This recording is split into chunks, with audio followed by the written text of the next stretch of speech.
So, Mr. Clif Grant, we have been going back and forth for about 4 months, trying to get a time together to sit down and have this conversation. And I've been really looking forward to it. I've mentioned it a few times to a few of my friends who are avid listeners. And they've all posed me questions. Well, ask him this and ask him this and ask him this. I'm like, listen, it's my time. It's my interview. I want to ask him what I want to ask him. So for those that don't know who you are and what you're about and what you do, introduce yourself, please.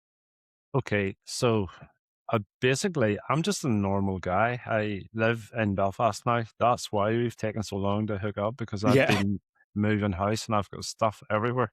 You're very lucky I actually made it this morning trying to find stuff. But yeah, I would call myself an animal rights activist. So I am I love animals. I'm very attached to them. And I see what we do to them as human beings as a gross injustice. So I spend a large part of my life advocating and doing activism of all different types for the animals to try and help them. So it, forgive my ignorance, and I kind of know I've done the research, but in terms of, I think from a public perspective, the difference between sort of, you've got them all, like you've got pescatarian, vegetarian, vegan. What is veganism in its sense? Because a lot of people think it's strictly the diet element of like, we don't eat meat or animal products.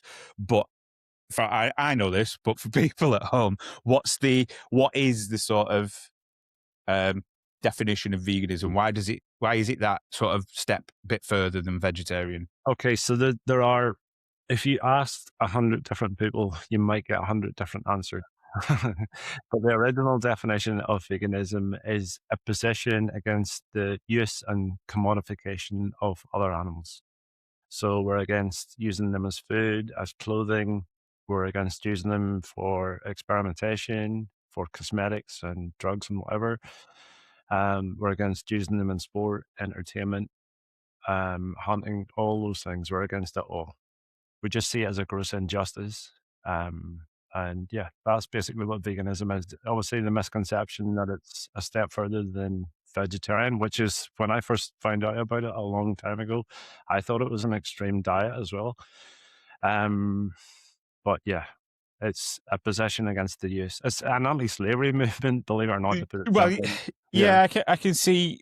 I think the thing for me, and it's always been, and this is not advocating for anything in terms of abuse towards animals, but then when you, where's the sort of moral line? Where's the sort of line drawn from?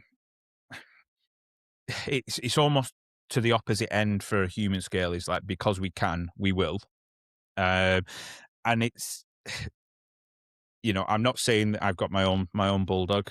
I'm not saying he's not sentient, but I don't think he holds the level of empathy that a human can hold, and the level of cognitive function that a human can hold. Now, that's not to say that he doesn't experience pain and emotions and desires, and you get a tennis ball out, and you can see the desire in his eyes straight away. Well, he's an individual, yeah. Yeah, but I think from my perspective, where do you draw the lines from interfering per se in um, what some would call the natural order of things? Well, first of all, I would ask you, that's a very good question. I would ask you where is the natural order of things now True, anyway? true. Because You've really reversed that one. Thanks. yeah, human beings have caused, I'm going to say, we've done wonderful things as well, but we've also caused so much damage to this planet and interfered with nature so much that where does nature begin anymore and what mankind have created? And, it's a, where's your arbitrary line? Mm, So, like I was speaking with Jake. He's I always get his job title wrong, but he's something to do with the countryside stuff up in the Scotland, like quite high up actually. And Fed Alliance, probably something like that. yeah, he does. He manages deer herds and populations Yeah. and organizes shoots and stuff and stalks. But he was saying like the problem is with all not necessarily yourself, but all activists that talk about leaving the countryside to itself and leaving it well alone and leaving the deer alone and stopping hunting. He says now, because we've interfered up to this point, if we now step away, Hmm. it capitulates to the point of like the whole habitat just disappears, and it becomes, in essence, a desert. So that careful management, because of what we've interfered in, is needed to carry on the environmental regeneration that he's sort of involved with. So it is arbitrary, like you said. It is difficult. I think from my perspective, it's more from the psychological. I say psychological. It's probably the wrong term, but from the almost empathetical or mental side of it, rather than the physical environment and the physical abuse and so on. At what point you see it with pictures when they take pictures of like the Mars rover and stuff, and people see faces in the rocks, and I can't remember what the word is. It does have a name. It's the same thing in the planet as well. People look at old Yeah, and say, "Oh, that was a dinosaur that died 500 years yeah. ago." It's like when you look at the clouds and you see shapes and animals and things within nature that technically are there, but they're not. It's our interpretation, and I think from that perspective, when when we see things in animals, is it something that we're projecting from ourselves as understanding that that behavior towards that animal is abhorrent or bad, and we're projecting that onto that animal, and the animal actually doesn't feel it to the level that we do psychologically? Or that's what I'm sort of getting at in terms of that moral line. Yeah, so I could answer that in two ways. So the simple way to answer that is the question is not how much they think and how much they know. They obviously do think Mm, and know lots of stuff, not to our degree. They're not no. as highly sentient as we are, but they do value their lives and they can feel pain. So the simple one on the pain aspect is if you, if I took your hand and I put it into a naked flame, you're going to scream out in pain. Well, Mm, that's the same for a rabbit. That's the same for a cat, a dog, a cow, a pig. They all feel pain and suffer in the same way that we do. mhm, And also, who are, I would ask you the question, who are we to, to decide mm, who suffers and who dies and who doesn't? Because we look at it from our own selfish perspective that we're above animals. I don't know who decided that. I understand that within species, you're supposed to protect your own, but why is my life more valuable than that of an animal? From my perspective, my life's valuable to me, but the way we should look at it is every life is equally valuable to the one who's living that life. mm, So who am I to take their life away from them just because they're less intelligent? You know, we picked this. If I asked 100 people in the street, why do you think animals are more, or why do you think human beings are more valuable than animals? 99 out of 100 people will say, well, intelligence. Look at what we've mm, done. But when you look at that and break it down, I'm asking people to realize that can you see the huge bias in that? Because we pick the one evolutionary trait that we have excelled at, yeah, which is yeah, intelligence, and said, right, this is the bar. This is the one we're going to gauge it by. But if you look at animals, we're not the strongest, right? We're not the fastest. We're not the best climbers. Um, I think a bird was the first animal, including human beings, to navigate the globe. mhm, Whale, whales can communicate thousands of miles across the ocean. Animals are capable of incredible things. So we're not the best hunters either. So let's use one of those and say, well, that yeah. means death That again. using that metric, it's funny. I've just finished a book actually. It's a book called *Sapiens* by Yuval Noah Harari. Really good book, phenomenal book, and it's all about the hundreds and hundreds of different Homo genus that we sort of derive from. So Hmm. you've got like Neanderthals or Neanderthalis, you've got Homo sapiens, Homo erectus, all these different Homo genus. how is it that Homo sapiens manages to be the successful one out of all these um, sort of ancestors? And one of the big uh, theories that he has is I've mentioned this on the podcast before, so for those that have heard this before, I apologize. But it's the consensus upon an ideology. It's the agreement, and that's, I think, what differs when people say intelligence. Like, you know, for instance, you look at dolphins that can echolocate. That is a far beyond. It's almost like borderline telekinesis to an extent. But then you look at ravens that can problem solve that have got Yeah, like there's so a 20th the size of our brain and capacity. Then I think what makes the difference is it's the same as religion or a company, like a limited company or an entity. We as a collective can agree upon this thing being real, even though in this physical world, it doesn't actually fucking exist. It's not a thing. So, for instance, if you look at religion in a physical sense doesn't exist anywhere. It's not something tangible. Now, people might argue that, the Good Samaritan crossing over the road and helping a lady might, be evidence of religion. But in true matter of fact, it's not. You just put in a name to something that's actually happening that isn't evidence of it. And that's not to say it's real or not real, but as a collective society or population or civilization, we agree consecutively that that is a thing. Um, I think now, communication has got a lot to do with it as well. I think yes, we got lucky a little bit where so people say to me, "Oh, we invented the iPhone," and I'll be like, "Well, did you?" So what happens with a lot of stuff human beings have invented is one person has a certain amount of knowledge and he passes it forward to somebody else and somebody else yes, and somebody else, and eventually you end up with an iPhone because we can communicate, we can write down, we can verbally communicate, we can put it on a computer or an email. So we kind of got lucky that way. So yeah, I mean, it- you're right. We are the most intelligent species.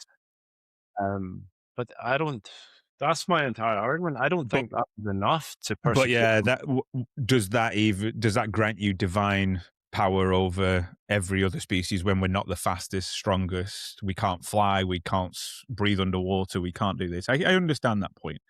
And I think from the outset, I want to sort of outline my position because we spoke about this before we went live. I'm not vegan. I regular one of my things that I say to my daughter: if it's not meat, then it's not a meal. That's the way I've always sort of been, and it's the way I've been brought up. Now, that's not to say that I'm anti-vegan. I'm not against anybody taking up that lifestyle or being that sort of way inclined at all. And I think the one thing when I came across you and watched your videos and your street activism, as we should say, online, it was really interesting because I love the device that you use to sort of draw people in, and it's almost rage baiting, but it's in a really polite manner where the rage all comes from them rather than anybody else.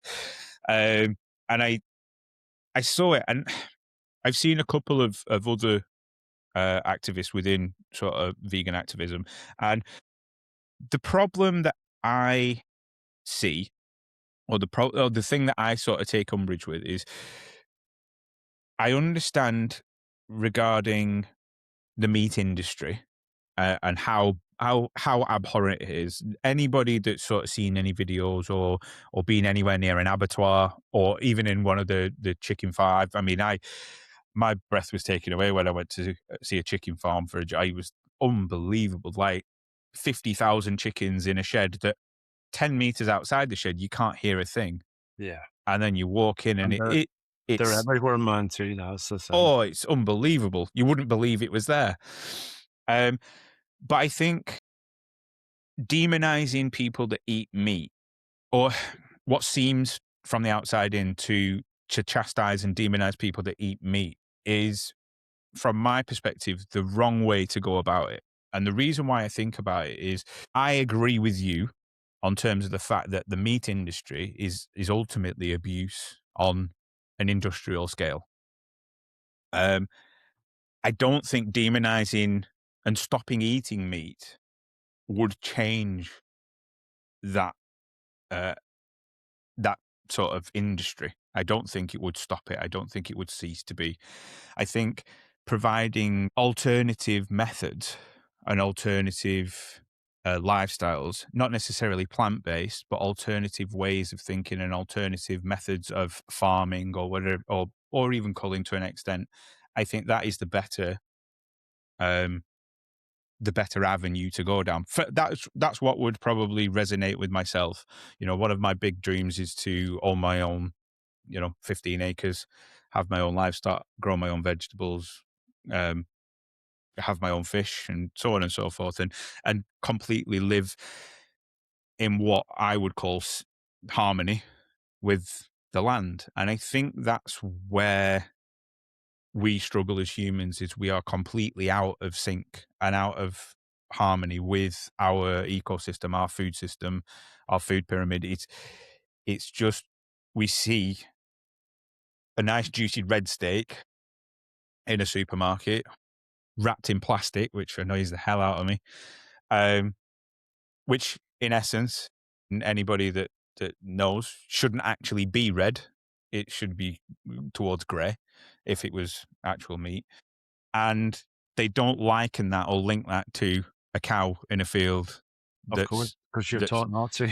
yeah, yeah, Yeah, yeah, and I think for me that the disappearance of that connection, whether it be through a ritualistic, almost religious, sacrificial practice, to what it is now, which is, you know, what did he say? Is it bolt gun, and then away they go. Um, I think that's where the problem lies, not in either meat consumption or no meat consumption, if that makes sense. I think that's where my position is, and I fully expect you to disagree disagree with me, Cliff. I understand where you're coming from. I understand the point, and I've heard it a lot, but I completely disagree with you. Mm. A lot of times, so I'm an activist as well, and you've probably heard me saying on my videos, I've been on a lot of farms. Just bear Even with me for, 1 second there, Cliff. I'll just say bye to this little one. Yeah, right. Cheers, Cliff. Yeah, sorry to interrupt you. An yeah, opportune moment there, but yeah, good, all good. she'd been chased off chickens this weekend. So, so yeah, so as we were saying, yeah, where we were at. Yeah, I fully expect you to disagree with me. Yeah. So, by all means, Strongly disagree. I understand where you're coming from, but I strongly disagree. So I was going to tell you, I'm not just doing street interviews. I do loads of other stuff, and I also go into farms, like covert stuff. So Ireland is probably one of the places where there are more smallholding farms than anywhere else. So factory farming is not a massive thing here. There are mhm, some for pigs and stuff, but most of it's small holdings. And so the chain of thought is with people that factory farming is bad and small holdings good. And that's just not the case at all. It's just not the case. Oftentimes, farms I go into, the small holding farms are worse. The conditions are worse than in the factory farms. That's a fact. And not only that, if you, again, it's that viewpoint of seeing animals as commodities, as seeing them as things, as seeing them as food and clothing. So even if you say you had a cow on a small holding farm or your plot of land or whatever, and you have to bring them into existence. So, first of all, the first thing that farmers do is forcibly impregnate animals yeah, to yeah, bring more animals into existence, and they will live for a short time before they're killed. So, even if you bring them up in the best conditions ever, and they get their hair brushed at night, and they get belly tickles, and they have lovely soft bedding, which is rarely the case, extremely rarely the case, all that good care goes out the window on the day that you send them off to the slaughterhouse. hmm I Where think they, that's the other thing that I don't like. Like you mentioned with the small holdings, and I've because it's in essence my goal, I've researched a lot, and there's a documentary on it, Netflix. It's The Biggest Little Farm. It's a really, really good, and you can tell they obviously care for them, but they send their animals off to be killed. Of course. That, in my opinion, defeats the whole purpose of having your own small holding. Is the fact that you're now removing yourself from the nasty bits, the bits that you don't want Are to you know talking about. about shooting animals yourselves, or Well, it wouldn't. Yeah, and I don't know how I would do it yet. I've thought, obviously, dispatching rabbits and chickens and ducks and stuff is in essence relatively easy for a human, but things like pigs and deer and cows and sheep is not as easily done. no? Um, Sheep are the ones that sort of freak me out the most out of all them, to be honest. It's their eyes, I think. The wall eye really freaks me out. Um, but I don't think, for me, the focus isn't on how you kill them. Obviously, you want it to be as quick as possible and you want it to be as painless as possible, but understand nothing's ever painless, especially when it comes to killing. But I think the the thing that I have in my head, and it might be different in practice because I have sort of been hunting previously, but I've never been involved up close and personal. It's always been at a distance. In terms of the thing for me is the reverence and you see it on Bruce Parry tribe, where a tribe kills a tapir in the Amazon jungle, and it's almost prayed over, and it's given, everybody celebration, and everybody gives thanks, and they don't overhunt, and they use every single part of the animal, and they treat it with respect, and so on But and so forth. respectfully, so what? From the animal's perspective, so what? There's no True. respect. You know, people say this to me all the time. Oh, we eat the whole animal, or we pray over the meal, or we give thanks for the animal. Well, you've completely forgotten about the victim. The victim does not care if you prayed over them or not, or if you gave thanks or not. You've taken their life away from them for an unnecessary reason. Now, maybe if you are in one of those tribes, then you do have a justification where if you don't take the life of an animal, then you're going to starve. And if it's about starvation or survival, then I wouldn't even be having a conversation with you. Most of the people on this planet, the vast majority of the people on this planet, do not have that excuse. So then it comes down to, what is the justification? Is it taste? Is that the justification when you can just eat something else or wear something else? I think it's not necessarily justification. I think one of the biggest things that people forget, and people have society or civilization has been coerced into, is this 3 square meals a day: breakfast, lunch, and supper sometimes. And that's every single day, every single week, And I will every say, single year. And that was me until I sort of discovered fasting, and then I thought, fucking hell, I haven't eaten for 5 days. I'm actually feeling okay. I don't actually need to eat all day every day. And sort of that, um the fear, I remember you used to get it, the fear of getting up and having to eat breakfast because it's the most important meal of the day, and I used to hate eating in the morning. I couldn't do it. It used to make me feel sluggish and sick and horrible, and my nana, being, old school, was like, "No, you've got to have your breakfast," and it'd be anything from toast to eggs or whatever. Um, and I think now, obviously, as an adult and making my own decisions like a big boy, I don't have breakfast, and I every now and again I might have it, but most of the time I won't eat until 1, 2 p.m. in the afternoon, and it won't be anything big at that point. It might be grapes, cheese, and a pork pie or something along those lines. I think that driver of 3 square meals a day makes the industry um, worse. I think um, it makes people want to consume more than they actually need and more than they oh, I actually would should. agree with that for sure. But I think also, I mean, listen, I'm going to say programmed or brainwashed from an early age too. I was told, not egregiously lied to, because they believed it too, by my parents and teachers and like the adults around me, Like if you say to the average Joe on the street, why do you need to consume dairy products? Why do you need to drink milk? Almost everyone's going to say calcium, Yeah. Oh, yeah, yeah. Well, right? that's a common misconception. Yeah, of course. Well, you know that already. So you're programmed with all these things when you're young, and recently in recent years, it's become all about protein and stuff now. Everybody's programmed from an early age to think that you have to consume these products. And by the time you get to an age where you can probably think about it, I was lucky that something happened to me when I was 5 years old, and I began to find my way out of it from an early age. But by the time people get into their 7, 8, 9s and up into their teenage years, they're at the point where they've been consuming animal products for years. It's completely normalized to them. Hmm. They think they have to survive for protein and calcium and B12 and all this nonsense that the industry tells people. And it's just not true. It's just not true. I stopped eating when we're talking about the diet part of it. I stopped eating. Let me get this right now. I stopped consuming dairy products at 5 years old. I gave up fish at 6 when I seen my granddad gutting a fish, and it wasn't because I was squeamish about it. I saw the fish as an animal and thought, I'm not really cool with that. I stopped eating pork when I was 7.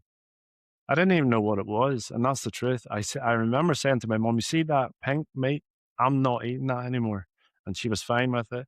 I gave up red meat at 10 when I saw a cow escape from a slaughterhouse and being dragged back, and the last thing I was consuming was chicken, and I ate it pretty much through my teenage years because back in the 70s and 80s, I thought I had to.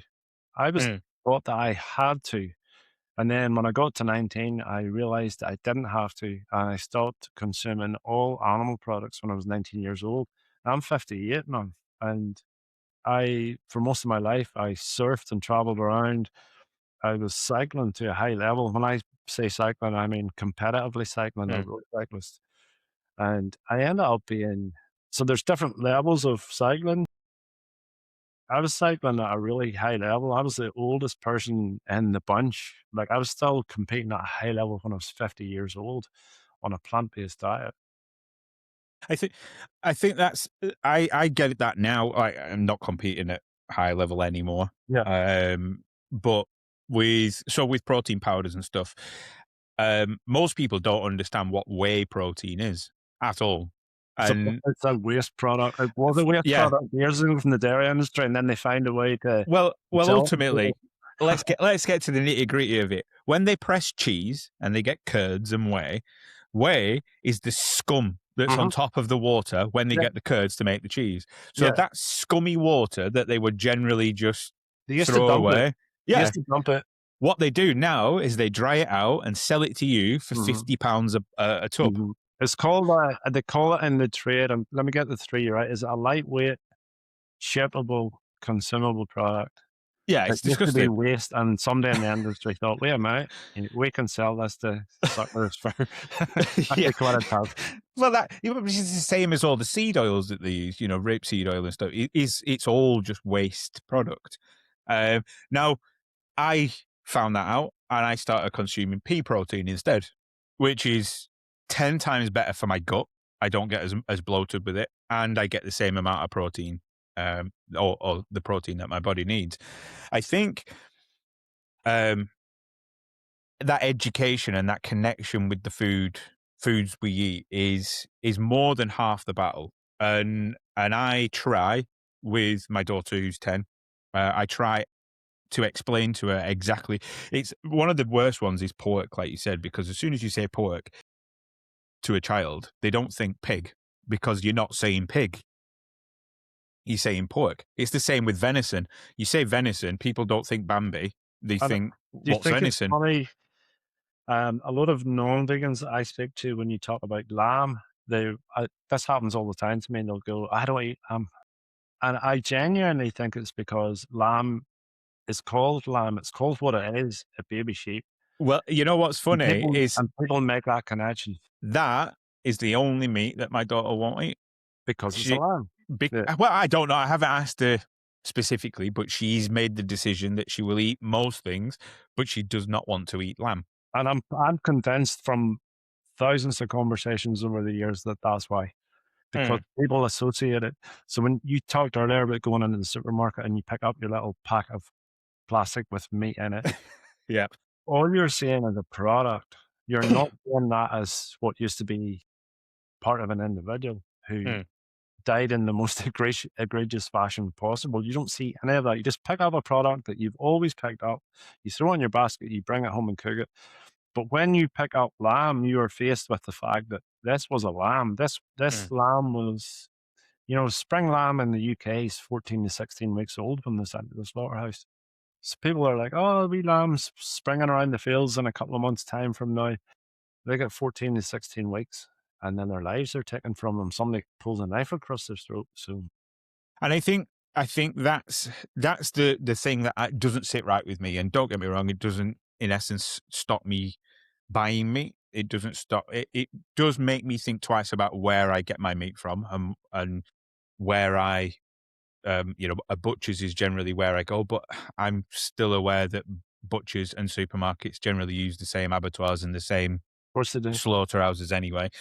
The fact that it's called a slaughterhouse as well, or an abattoir, is, Well, the you know, abattoir used to be the popular name because I think it used to be back in the day we picked the French word because it sounds so much nicer. sounds refined. Yeah. But I, if you, I used to call it an abattoir myself. I was brought up. There was an abattoir near where I lived when I was young, and we called it an abattoir. If you listen to my street interviews now, I always say a slaughterhouse, a house of slaughter. I think it's almost like likening it to calling a croissant flaky bread. Yeah, If you called it flaky bread, it wouldn't be half as popular, but because you call it a croissant, people would probably. I mean, I love a pain au chocolat, which is just bread with chocolate in it. you can get vegan ones, by the way. Do you know the little ones? The pastry. I'm trying to think of the brand. You get it in most supermarkets in the frozen. No, not the frozen. In the chiller section, there's like little things of croissants. You get a vegan chocolate pan of chocolate, and that you just bung them in the oven for 10 minutes to taste great. To be fair, I don't eat breakfast, so I have it every now and again. I think it's a really difficult dilemma, and I think for yourself and from somebody like myself, it's a really hard meeting place. And I think the elephant in the room is the industry itself, and it is um, it's almost like that. The might get cancelled for this, but it's almost the Berlin Wall between East and West Germany in terms of the fact that I have my ideology, you have your ideology. There is a meeting place where I can concede certain elements and you can concede certain I elements, but wouldn't I think concede any element to I'm being serious. People call me an extremist. I don't think I am. If when it comes to exploiting animals and everything that goes on that's involved with exploitation, I would be totally against it. that's no. What I'm meaning is, in terms of conceding, it doesn't necessarily mean to change your ideology, but it means to understand that if I want to eat meat, then that's my choice. It's just maybe the way that I choose to act that you won't agree with or you might find umbrage with. Now, that's where the sort of, in society, I think that's what we need a hell of a lot more of, is these conversations where I knew before speaking with you, and I knew before, this conversation started, you're not going to convert me to veganism. That's not the aim of me speaking to you. And I don't want to convert you into going out and getting a bacon sandwich tomorrow. That would never happen. Although I could have a vegan one today. There's a place in town down the road. Check it. But I think the big thing is understanding where other people are, and getting the facts out there, and that knowledge. Knowledge is power, and understanding that this is what happens behind the scenes.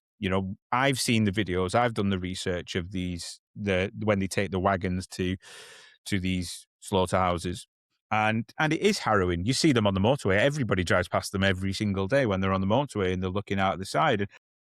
And I think the problem for me is the industrial scale, and it's not necessarily just in the meat industry. It's in everything. I went to a crocodile farm in Africa when I lived there, with, in fact, I was speaking to one of my friends over there, KB, but his, one of our friends, Tendai, he took me there. And, everybody sees the David Attenborough documentaries of crocodiles and how unbelievably awesome they are. And nothing really ever prepares you for the size and sheer scale of them.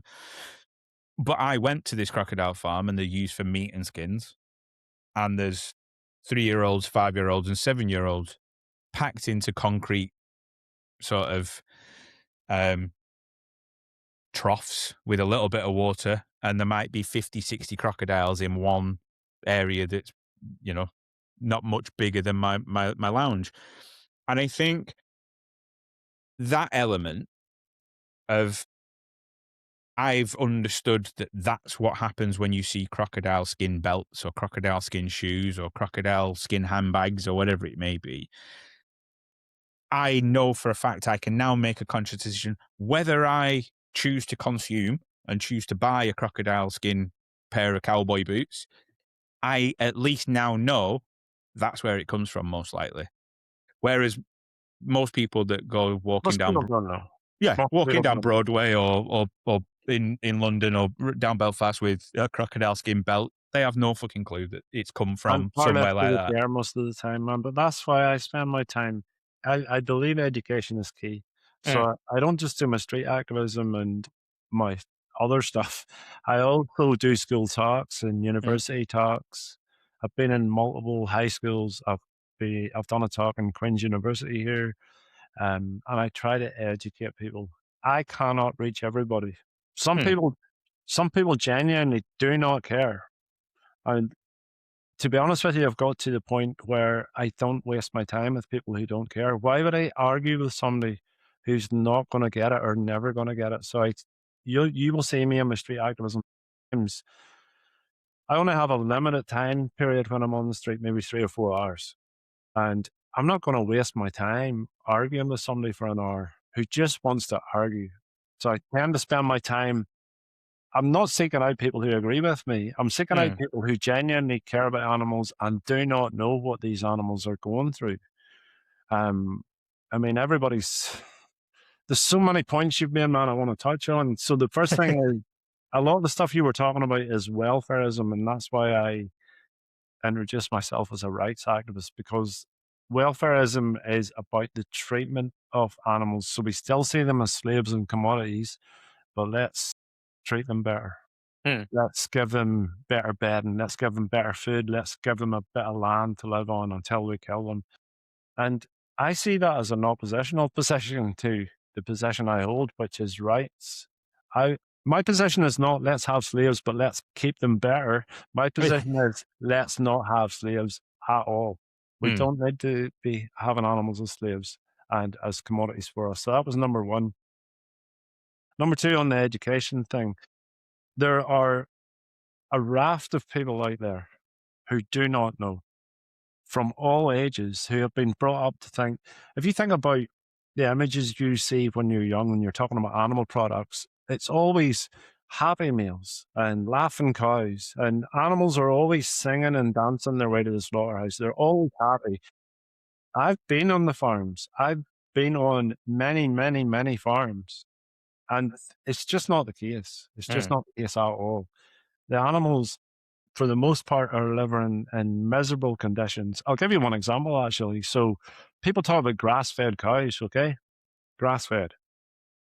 Most of the cows in Ireland are grass-fed, but I haven't seen a cow. I'm driving around the countryside all the time, and the countryside here is vast, and it's full of animals. Grass-fed cows are in the fields for maybe 5 months in a year. So they come out late April, because cows are 700-800 kilograms, and if you put a herd of cows in a field and it's been raining and the water table's high, they just turn it into muck. They'll be knee deep in a couple of days.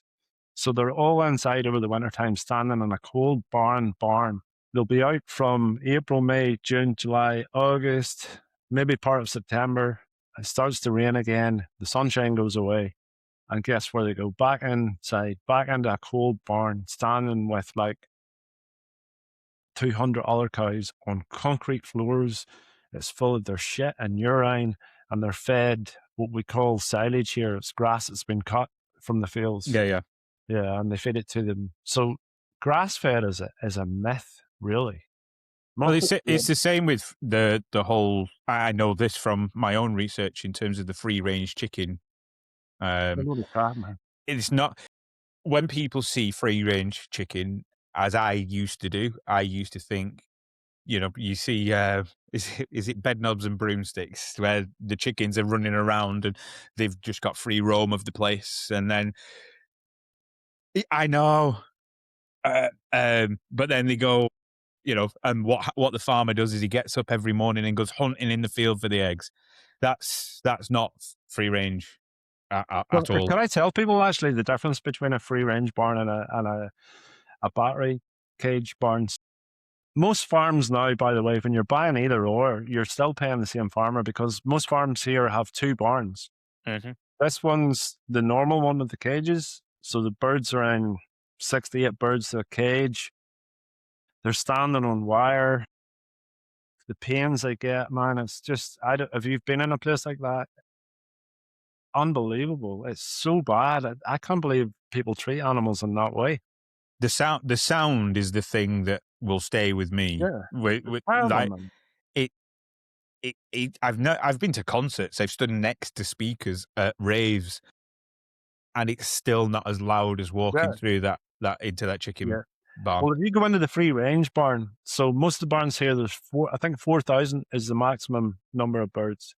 So if you're talking about broiler chickens, they'll put every 50 days or so, they will clear it out and they'll send all those 4,000 to the slaughterhouse and they'll put in chicks. Now, when they put the chicks in, they don't take up a lot of space, but they grow so fast.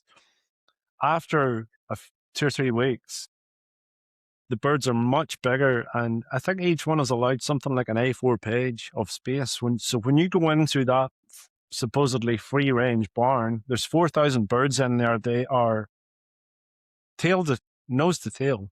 They cannot move from the area they're in. It's just, It's man, because they're not in a cage is why it's classed as free it's one range. big cage. That's what Yeah, it yeah, is. And true. at one end of it, the legality of it, at one end of it, there has to be like a door. And it's usually like the size of a dog flat where the birds are supposedly able to go outside.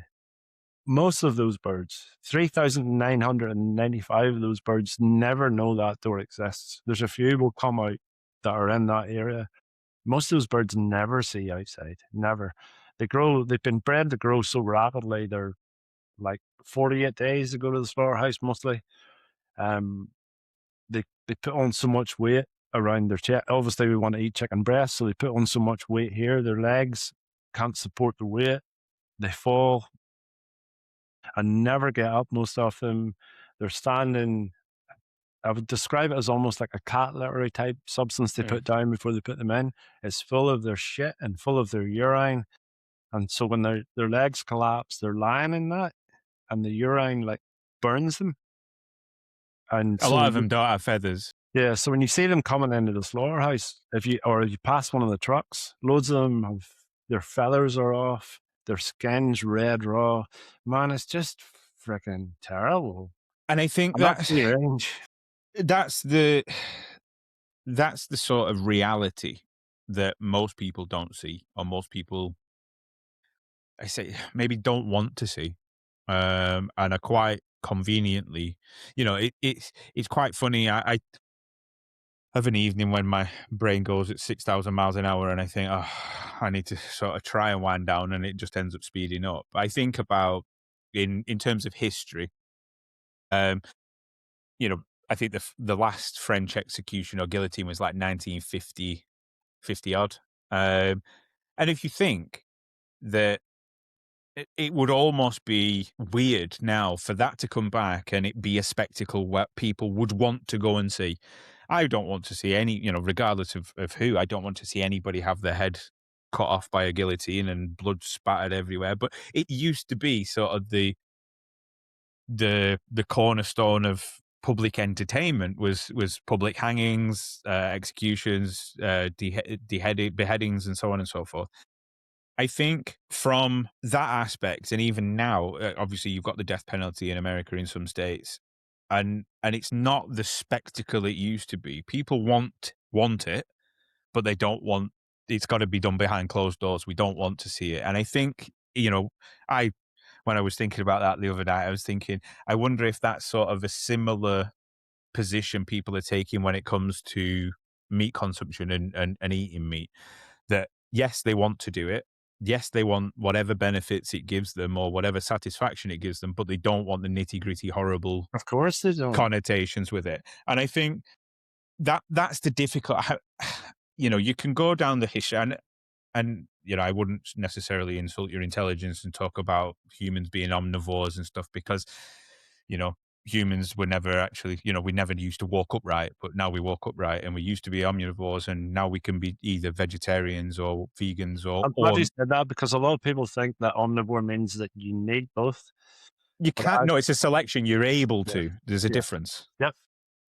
And it's like, you give.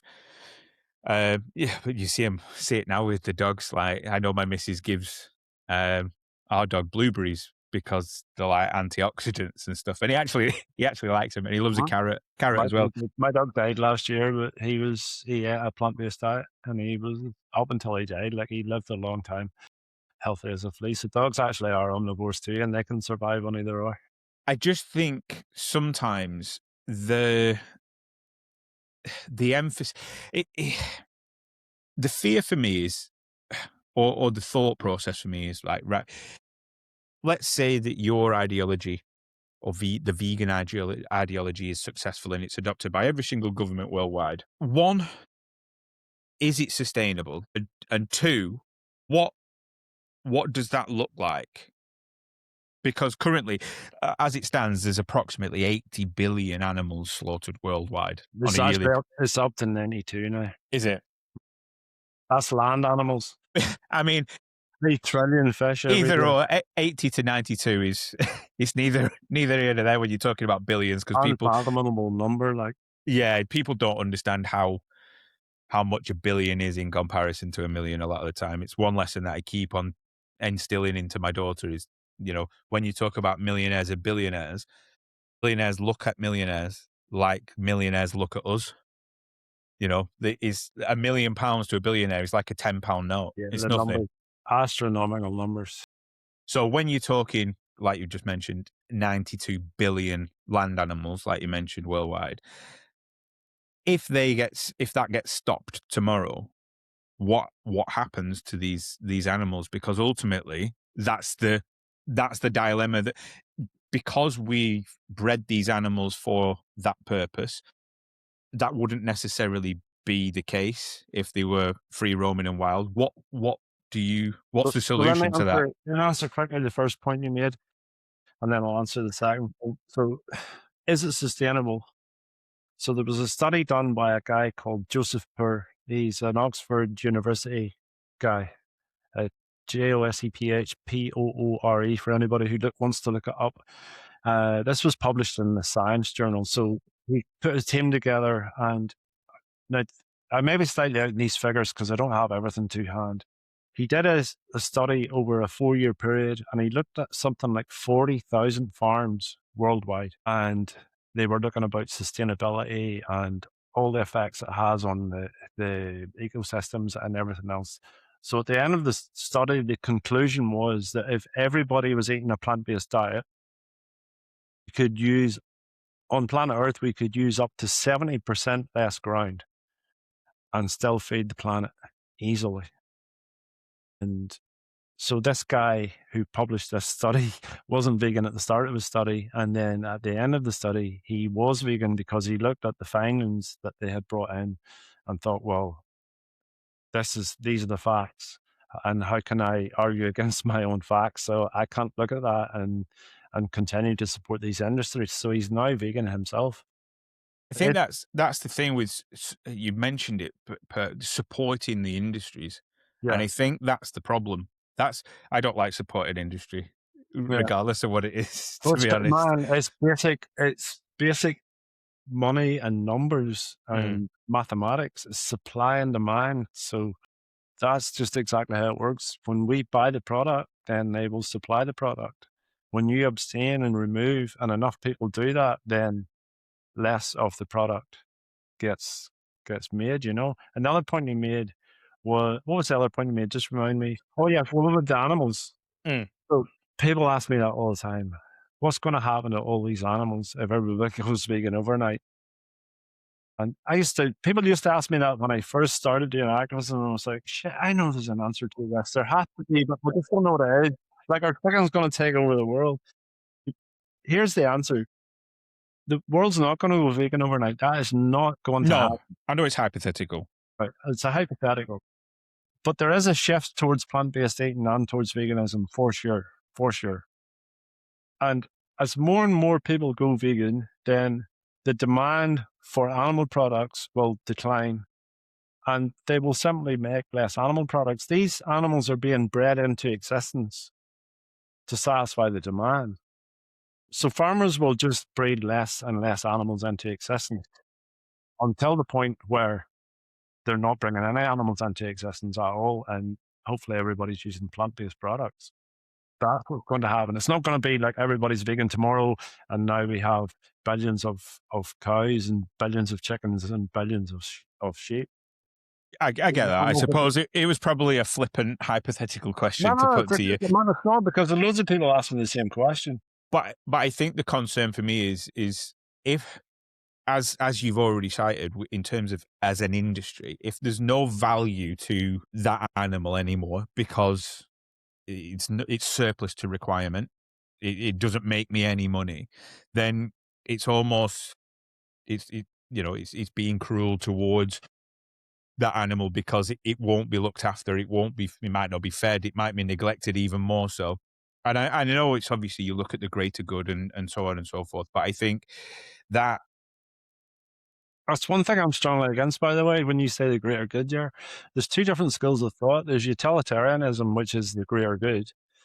And I would class myself as a deontologist, if you know what that is. Or do you want to know the difference? explain.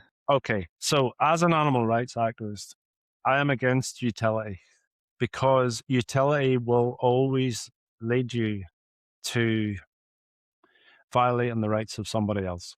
Mhm. And if I could ask you a question, just a hypothetical. So let's say you said to me, Cliff, we can experiment on one animal. We can experiment on this cow hypothetically. And if you allow me to do that, I will find a cure for cancer. And 3 million people will benefit from that.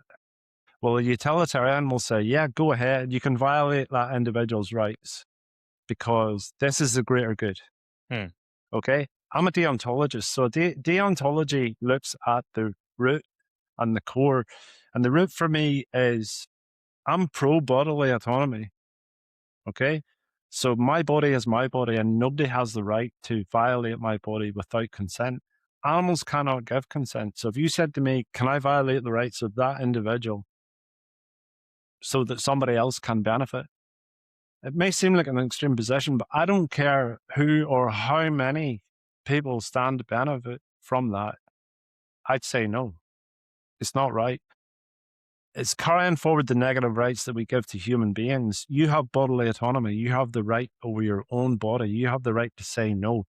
So if somebody came to you and said, "Oh, we're gonna experiment on Lewis," well, Lewis can say no, and you're protected by law because of that. So utility is I see the good in it sometimes, but it will always lead you to a position where you may violate the rights of somebody so I that think somebody else benefits. it's that where does it stop? I understand that, and I think we see it now, we see it throughout history that for the greater good, things are done. The most abhorrent things in the world are done, and the problem is it does come down to perspectives a lot of Mm. the time, and this is not to say and not to bring anything into it, but you look at sort of World War II and what the Nazis did in World War II, from their perspective, it was for the greater good. But from everybody else's perspective, it was one of the most But evil atrocities. if you look at it from a deontological position, you would say it was always wrong because the rights of the individual trump everything else. Yeah, and I get that, and that's the thing. And now I know you will probably mention from your point of view. I kind of get it, but if it was one cow and 3 million people and a cure for cancer, I think most people on the planet would probably opt for, right, okay, I think we're all comfortable with, sacrificing one cow to save 3 million people and cancer in future and exponential. But at the core of that argument, I understand that, right, well, if you do it to one cow, what's to stop next time it being 10 cows? Exactly. And And that's what's to really, stop it being 6 million cows next time and now 92 billion? I get that completely. I think the problem for me is, and I suppose you're faced with this on a daily basis, is that uphill battle and that mammoth task ahead of you. Um, and the reason why I wanted to speak to you over other people is, um, although you don't try to convert people, if that makes sense. I You am trying to convert people, Yeah, but but not in an overt way, if that may it the sort of making people think and come to their own conclusion is the most and that's all I successful way of can doing really. things. That's all I can. I can't make a person do a solitary thing. Once I have a conversation with somebody and they walk away, I can't do a solitary thing. It is at this point in the world, it is personal choice. Yeah, You can choose to use animal products or you can choose not to. I'm there to make people think. yeah, That's all I can do.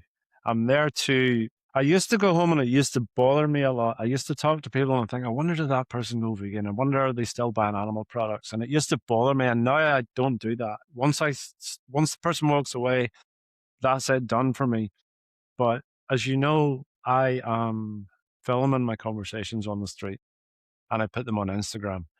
And honestly, man, I most weeks, I mean, I started my Instagram. It's still significantly small. I think I'm okay for followers now, but some of my videos have. One of my videos had 11 million views. nice. Most will, I think I got a thing for the week last week and I had 280,000 views last week. And I only put 3 short reels up. But I know I'm not on Instagram for fame or notoriety or anything like that. I don't even see myself as an influencer. The reason I put that on Instagram is to help the animals, and that's it. And I know that I can speak to one person on the street, whether they go vegan or not. I'd like to say I have no choice over that. But when I put that conversation on Instagram, there are loads of people seeing it. The weird thing about my audience is that most of my reels are viewed by non-followers. I think it's almost 70 or 75% most of the time, which surprises me. But I am inundated most weeks with messages from people. And it's always, well, I get some assholes for sure. That's society, Cliff. That's just everywhere. Man, some people, like people threatening me and stuff is unreal. They always threaten me, and I always say, "Well, look here, I'll be at this spot. I'm not a fighter, but I'm kind of trolling them. I'm like, I'll be here tomorrow. Just come on down. We'll have a conversation." They never show up. But honestly, man, most weeks I get about between 30 and 50 people, which for one person is a lot, believe it or Mm. not, saying to me, "Man, I've just come across your content. I've been watching all your videos and I can't argue with anything you say. And I am vegan from now, or I'm cutting out these products, or I'm making my way to be vegan." So that's why I'm online. And yeah, I'm only one person, one small person in Belfast in Northern Ireland, an insignificant person on this planet. But I am determined, man, to make a difference in this Mm. world before I leave it. I mean, if you convert one person or if you open the eyes to one person, whether they adopt veganism or not, if you've opened the eyes and increased the knowledge of that person, whether they stay meat eating, then you've made a difference. Like that, and that's the whole point with, um, before we started recording that I mentioned with this podcast is I want to have them conversations, them open conversations, and I've had Rain McMay. Rain McMay's a singer songwriter, really cool dude. I love his music, but he's almost like left wing communist, and I'd say I'm more central right capitalist. We don't have to agree. We don't have to Call be myself an anarchist, I think that's right. anarchist. I love that. I should probably adopt that one. But it's the whole thing of, we don't have to agree. We only have to understand where the other person's coming from. And I really do. I understand the sort of ethics, the ethical and the moral stance behind veganism. I really do. I just, whether it be remnants of programming or upbringing, or whether it be the conclusion that I've come to through reading and education and knowledge of the meat industry, I always try and tend to lean towards um, outlier meats, if that makes sense. So meats that are sourced differently, whether that be rabbit, venison, stuff that I don't consume a lot of chicken at all. I think once a month, if that, because and I don't know whether it was the inadvertently the experience that I saw at the chicken farm, but I've never liked chicken. I've never liked turkey. I've never liked poultry other than duck, but it's generally that sort of, them are the meats that I tend to gravitate more towards, because I kind of understand the practice of raising rabbits and raising venison a bit more than I do cows and pigs and sheep and lamb and chickens. Um, but at the same time, I think I do.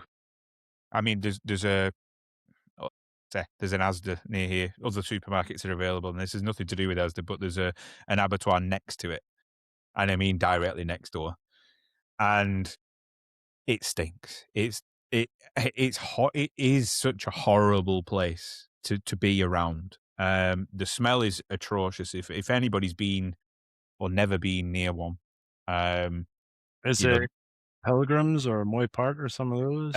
it was when I was growing up Woodheads. Is it chicken? Is it poultry?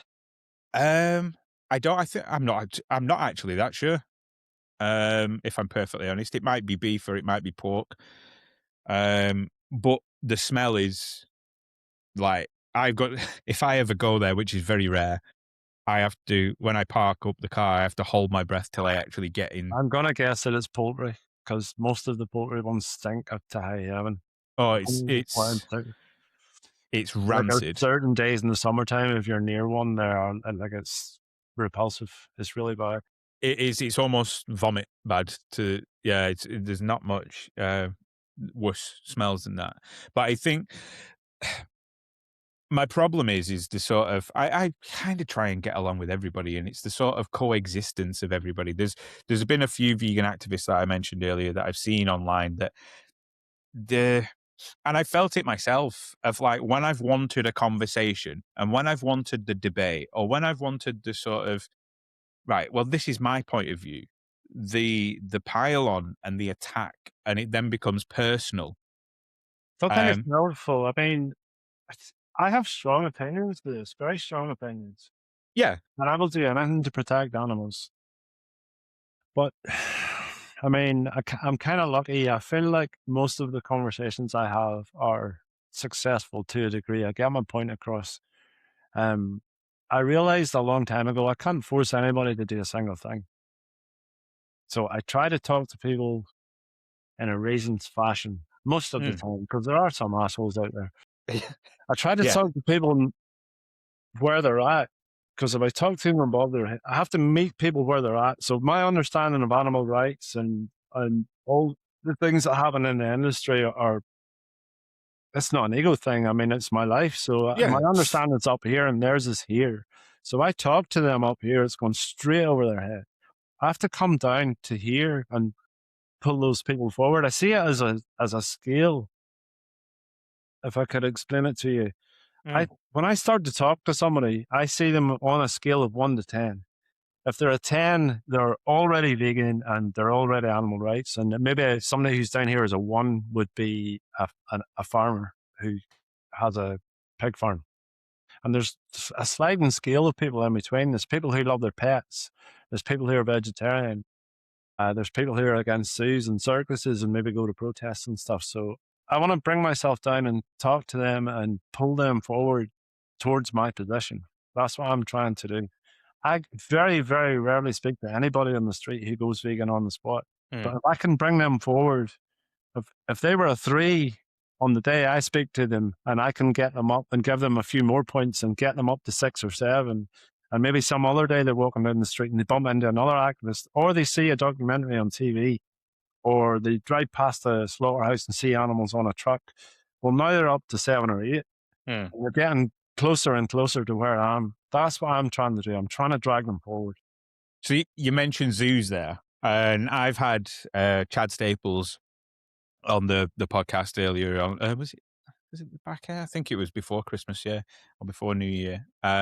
Really cool guy. He basically runs 3 animal uh, parks and sanctuaries over in Sydney, in Australia, and he got sort of notoriety because he hand reared a baby gorilla who called Caius, I've who actually held a baby gorilla in my arms. Oh my it was God, man. well, when I came across him, the story of Caius, basically, his his mother had complications during birth, and his dad was a young silverback, and obviously because he loved Caius's mum, he thought it was the baby that was causing the mum to be ill.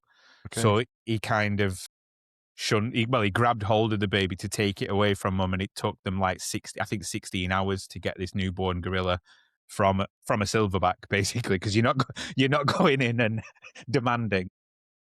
And ultimately, um, Chad ended up hand rearing, and they ended up getting a foster mother for Caius and stuff, and it's all reintegrated. It's a really interesting story. So I got him on, and my view, especially with gorillas within zoos and great apes, chimpanzees or orangutans, gorillas. I've always had a problem with it. Even when I was young and I used to go to, I think the other zoos are available, but Blackpool Zoo or Chester Zoo, which were the closest ones to where I live. And the lions, it never really affected me that much. Tigers never really affected, any of the big cats never really bothered me. But it always used to bother me when it came to the great apes. And I never could quite put my finger on why when I was younger, but I think obviously subsequently since getting older, you see the recognition within their eyes of, in essence, when I was growing up, it was a nice prison. That's what they're in. And I was about to say those words. Zoos are, in essence, prisons for animals. That's what they are. Whereas what Chad mentioned is in terms of what they're trying to do. And obviously I've not been to the parks in Australia, and I've seen only what I could see in terms of pictures. And it's a bit difficult for a small pokey island like Ireland or like the UK to determine. But what they're trying to do is, in the wild, they would have natural boundaries like rivers, gorillas that don't cross. That's what they're trying to recreate on a mammoth scale. So obviously it's creating the natural boundaries, making it less more of a cage and a house and concrete and steel, and making it more sort of a natural boundary because a gorilla won't cross a river. Um, but then at the same time, I do understand the role that they play in conservation and in education. And So many out. This is the thing that zoos put out about conservation and all that. And like, why do they have so many animals that are not critically endangered? Mhm. Right. Yeah, There's number one. There's loads of we could get deeply into it. The zoos put out a lot of propaganda that is just not true. I have no problem with conservation.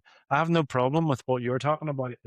If animals are being, if it's more like a sanctuary where they can live out their life in peace and they have a natural environment and there's not hundreds of people coming by and gawping in at them all the time, I don't have any issue with that whatsoever. If you're mm. doing your very best for animals that have maybe been abandoned or their parents have died or whatever, and they, for whatever reason, end up in a sanctuary, I have no issue. I do have loads of issues with zoos. And you've seen it this with your own eyes. Most of the Yeah. concrete, it's just concrete cages. Would you call it that? It's a It, prison for them. And it's in you, essence what it is. Yeah. highly intelligent animals. Have you seen the videos of like gorillas and stuff? I think it's called zoocosis, where they're just like doing this rock thing, deep, Yeah. deep frustration. It's just awful, man. The wild animals kept in a totally unnatural environment so that human beings can come by Well, you get and they'll for education purposes. Well, I don't, some knuckle dragging moron come along and bang on the glass to get it to yeah, move, and madness, man, madness. And then they say, oh, well, it's educational. Well, you know, I didn't see a real elephant for a large part of my life, but I knew plenty about elephants through mm, looking at books and being taught in school. I don't have to go to a zoo and stand right in front of an animal to understand about that animal, you know? I just think they're awful places. It's all that thing, man, of just seeing animals as people see. I see animals as here to live their own lives. mm. And most human beings see other animals as here to serve a purpose for us. So should it be sport or entertainment or zoos or food or clothing or service animals or whatever, that is the core of the problem. Human beings see they're here for us. And my perspective was the same as yours and everybody else's when I was young. And now my perspective is they're live here to live their own lives in as much peace as they possibly can. And it shouldn't be up to me to decide who lives in a cage and who gets killed and who gets experimented on. I just think the whole thing sucks, man. It sucks to high heaven, but I think what it is do you know what speciesism is? Have you heard of that? So, Yeah, it was. I've got it down in terms of a topic to raise up with you in yeah. terms of speciesism, and I think before we sort of move on to it, do you think that we were always destined?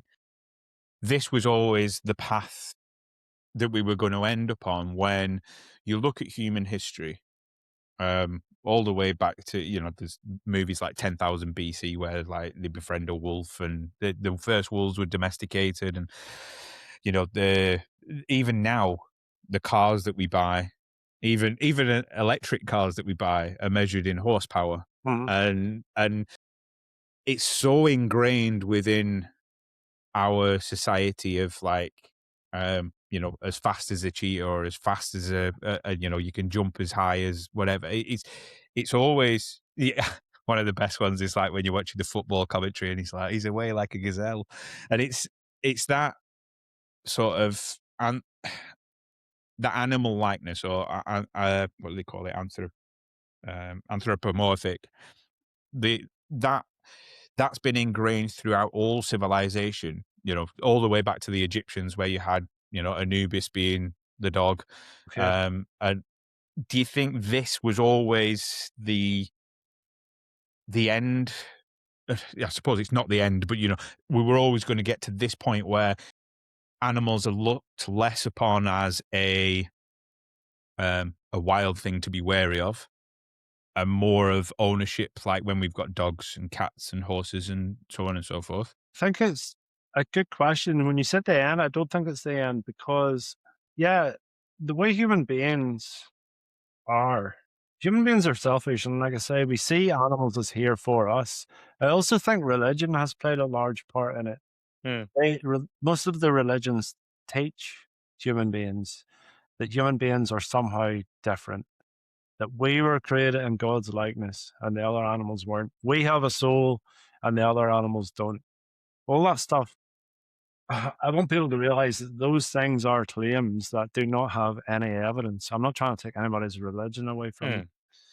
them. Um, but we're taught from an early age, or I was at least, I was brought up in an evangelical church that human beings are somehow, we're the chosen ones of God, of all the animals on this planet. In fact, we're not even animals. Most True. people, yeah, we're not even animals. We're human beings. Like, that's the thing I get all the time, that people have removed themselves so much from all the other species of animals that we are, every species of animal is definitionally unique, but then we're this other thing. We're human beings. You know, people will argue with me that we're not animals. And do you And think that's because we've removed ourselves from that, with whether it be intellect or innovation, we've kind of removed ourselves from the food chain and from the harmony that well, we we kind of, have removed ourselves, yeah. yeah, that's a good observation. But I think it's deeply ingrained in religious beliefs that human beings are somehow different and more special. And I would ask people to examine that because, yeah, of course, we've discussed that we are more intelligent, but like there are things that animals can do that we cannot do. Or like you talked about dolphins and the things and corvids and ravens and how intelligent they are. So animals have all these special traits that we don't have. I would ask people to examine their beliefs and just take a step back and ask them why they think it's okay to exploit and persecute these other animals on completely arbitrary reasons that are not justified. Um, Man, I don't know. I just see animals as special. They should be protected. I think the manly thing to do. People talk about eating meat and stuff. I'm going off on a sidetrack here, but people think eating meat is a manly thing to do, and I think the manly thing to do is to protect the innocent. Well, That's that what we that should. harks back to sort of caveman Yeah, sort of of times course. of. But you asked about where we are. Uh, Mm. that's where we were always going to end up, and probably because of the nature of humankind, yes, probably. But that doesn't mean to say we're at the end. No, I didn't. I When you flatter suppose. yourself, yeah, Yeah, I suppose I said end, but I meant like to this where point. we are now, yeah. Mm, But I would say to that, if you look at human slavery, if you look at the transatlantic slave trade, I mean, that went on for like 400 years. It took 400 years to convince people that it's not cool to own other human beings as slaves. mm. So that's how difficult my task is. But there are comparisons between the two. I mean, it went on for thousands of years before that Yeah, but transatlantic slave trade. I'm talking about the transatlantic slave trade, the one when we Mm, talk about slavery, yeah, yeah. the one we all think about from the Caribbean to the Americas and all that stuff. So it took a long time to convince people that slavery is wrong. And most people, most decent people, when you speak to them nowadays, even though slavery, yes, slavery still does exist in other forms. But most decent people agree now that it's wrong to own somebody else as a slave, to own another human being. I'm just trying to extend that now. Can we now move forward again and extend our circle of compassion further and include other animals as well? Mm. That's So- all I'm trying to do. And So I yeah, I think, believe we're always going to end up here because of human nature, but mostly things that happened in the past, the bad things that we can all agree on, go, okay, well, we now agree this is wrong. Some people don't, but how can we change it? And I'm trying to do that. I'm trying to get as many people on my side as possible, and then that may eventually lead to political and societal change. it's really well put that. I think, and I'm sure you've heard this argument before, and this is me probably just being a little bit flippant. No, yeah. And I probably know the answer to this beforehand, but you look at, so you talk about speciesism and sort of my understanding of speciesism is an innate. It's almost obviously everything that we discuss is determined by ourselves as human beings and not by orcas or anything along those lines. But it's basically the hierarchy, the way we see the hierarchy of species, of us being at the top and everything below us is to serve what our needs are. And then if underneath us was a tiger, then everything underneath the tiger is there to serve the tiger, and so on and so on and so forth till you get down to It's ants and more no, insects. it's more rooted in otherization. So we talked about racism there. It's rooted in otherization. It's something human beings are very good at. They put value on things and the difference between them. So, oh, white people are more valuable than people of color. Homophobia is rooted in it as well. There's loads of isms that you're taught. Sectarianism is one here in Ireland. Mm. So I was brought up as a Protestant. I don't identify as anything. I'm atheist and I'm not religious at all. And loads of people hang on to, oh, you were born a Catholic, you were born a Protestant. I couldn't give a. That's sectarianism. I'm better than you because I'm Protestant. Yeah. You're Catholic. It's the same with racism and it's the same with speciesism. Exactly the same mindset of otherization that I'm better than you. You're not a human being. Therefore, I'm more valuable than you and you don't matter. Therefore, I Mm. can do whatever I want to you. I can own you as a slave. I can kill you. I can do whatever I want because you are meaningless to me because you're from a different species. It's there's I know I hark back to the book again. The book say there's a part in it that's quite relevant to what we were talking about, where I think some of the old Sumerian tribes, Yeah, something I'm very the interested in. yeah, the way they named themselves, what I can't remember off the top of my head what they named themselves, but what they called themselves was people, and then anything other than what they weren't classed as people because they weren't from that tribe, so they were viewed upon as less. It So happened in if Australia as well with the indigenous people there. yeah, and I think They were classed as animals when the white men first went there. we see it. That's colonialism in a nutshell, and in terms of it's it's that monkey mind or that lizard brain of anything different is lesser and dangerous or Exactly. needs to be exterminated, and I think that's why there's such a hoo-ha within society globally now. There's that massive division when there is people like me that just fucking want to get along with folk. Like, you do what you do, I do what I do. Like, that's it. As long as it doesn't affect you or have such a massive impact in your life, then everybody should be able to just tolerate. And tolerance is one big thing. But I think, Can I get interject there 1 second? go on, go on. 'Cause I want you to include animals in that as well, Yeah. because I And think you are forgetting about. So I think you seem like a thoroughly decent person, and in most aspects of your life, you would never persecute or harm somebody else. But you have to realize that animals should be part of that too. Animals and I should be part of that line of thinking where well, animals, I and want to this get is along with everybody. Well, therefore, let me be facetious. I want to get along with everybody, is what you said. Well, yeah, yeah. that would involve not paying people to stab animals I so that agree you with that. can, I agree with that element, and that is something that I'm actively trying to eradicate from my life in terms of paying other people to do or do it the yourself. the dirty work to an extent.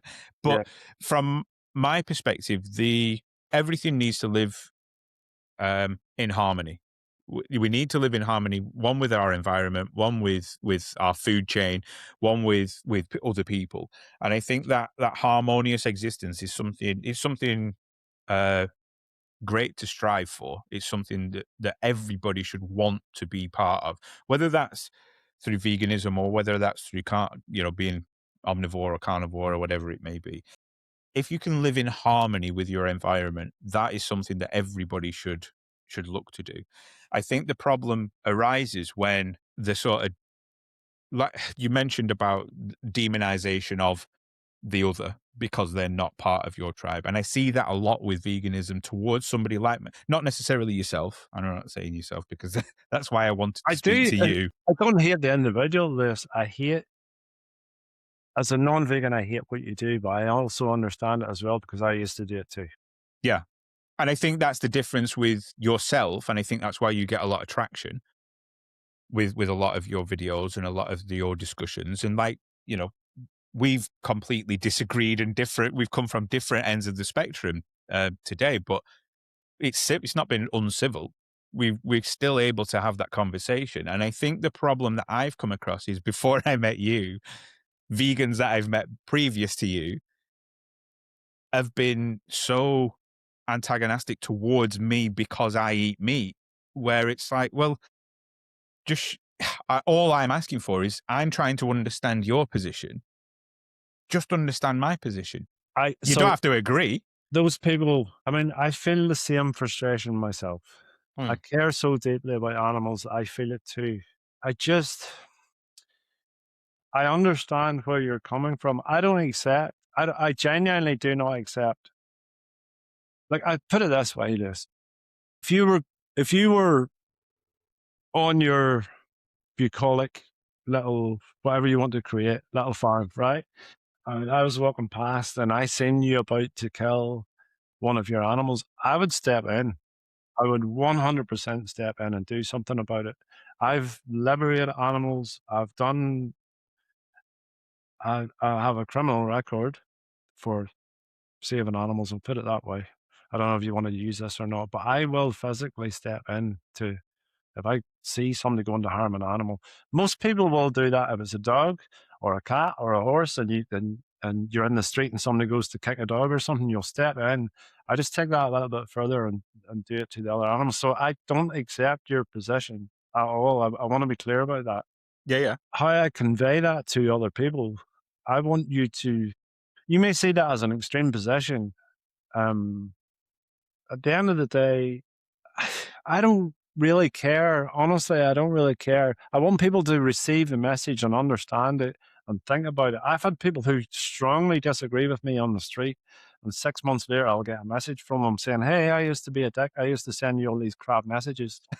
Started watching your videos, and guess what? I'm now vegan." So that's how I see it. I have to still try and keep my composure and be decent to people because Is that your inadvertent way of saying meat eaters are dicks, and then as soon as the transfer to veganism, they become actual respectable human beings? I'm only joking. I wouldn't say people who eat animals and wear animals are dicks. Some people are. Some people Mm. are. I have talked to people who don't care about animals at all. Those people, to me, are lost. They're just lost. But I do believe, like you said earlier, most people don't really, they believe the lies that the industry tell them. And one of the biggest lies that the industry tells people is this humane slaughter thing, you know, right? It's a nonsense. Slaughter is a violent act, and Hu- humane hu- means benevolence. It means, humane is a get out of jail free card yeah, it's with a nonsense. lot of things. With a lot of things, Of not course. just killing. If something's humane, people say, "Oh, that's fine then." Yeah, When they just label in it essence, humane, and most people, for the most part, believe it. And mm, the number of people who say to me, "Oh, should we do it in a nice way?" and all this stuff. No, no, there's no nice way to take somebody's life away from them. I asked them what's the nice way to kill somebody that doesn't want to die? Nobody really ever has an answer for that question. in fact, I tell you what, and this is not for not trying to be flippant, but there was a documentary, and I can't remember for the life of me who it was, but it was years and years ago, and it was in an oxygen chamber.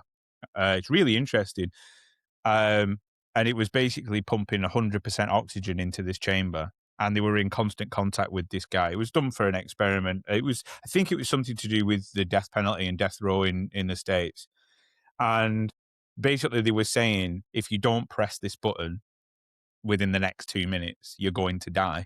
And because it was 100% oxygen and it was euphoric, he wasn't It's going to press. interested. Wasn't going to press the button. Obviously, they didn't murder him live on TV.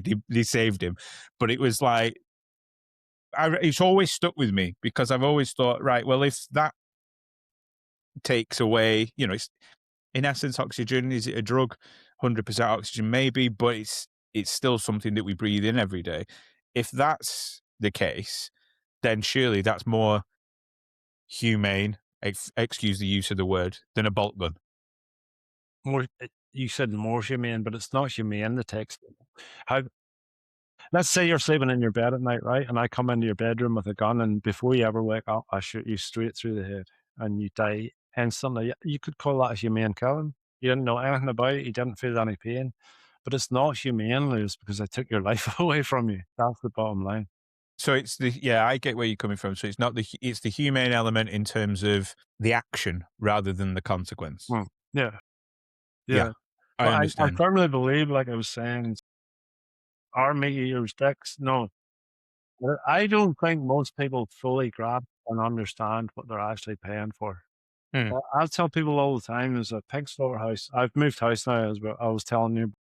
Where I used to live, there was a pig slaughterhouse. It's Cranswick Country Foods. They're one of the biggest in the UK. They're everywhere. So the pigs are coming in there. They gas 3,000 pigs every day in there, man. 3,000 every single day. And pigs, like you were talking about corvids, pigs are super intelligent. mm.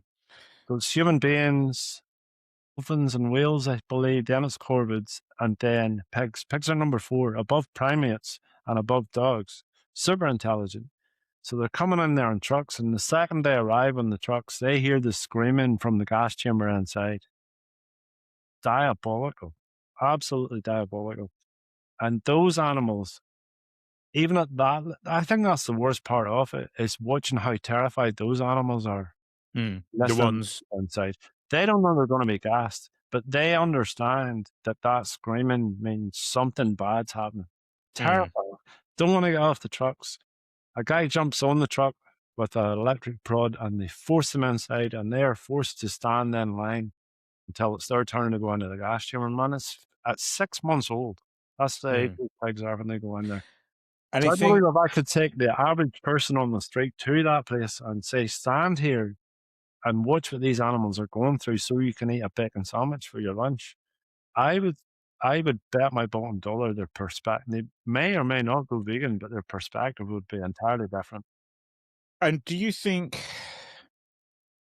I understand where you're coming from in terms of the, excuse the phrase, but slowly, slowly catchy monkey, in terms of the bit by bit and that gradual increase of whether it be people converting to veganism or the account. And I think that's one of the big things I keep on going on about, but accountability. Um, with the industry as it stands, I think 90%, maybe 80, but 80 to 90% of people, if they knew what actually went on, would be um, would be absolutely flabbergasted with the happenings, and they wouldn't be happy. Now, that's not to say that 80 to 90% would want to stop eating meat, but what would generally happen after that, in essence, is, or what should happen in a normal society with a normal government, is reform and better practices rather than what's happening at this moment. And I think, do you think the rise of vegan activism has coincided with the decline in standards and um, Well, the standards are happenings? supposedly high.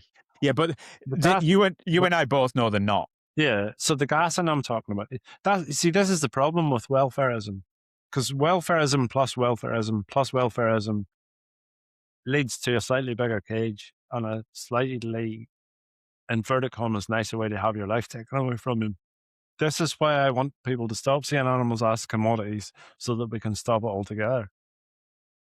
So the gassing, for example, carbon dioxide, it's a real cheap, aversive gas that they use. But the industry, if you read the guff that they put out, tell us this is the most humane method. And people then believe, oh, well, it must be like going to the dentist where you just gas comes You get in. nitrous oxide. Yeah, and you just drift off to sleep and you don't really feel it. And carbon dioxide, like I say, is cheap, aversive, nasty gas. It clings on to the mucus in their stomach and their throat and gives them, as they're being suffocated, it's like a acid burn from the inside out. So they die the most, well, that's only to stun them before they're hung upside down, shackled around their leg, and somebody puts a knife across their throat. By that point, they're coming conscious again. The gas is only to so they can control large animals.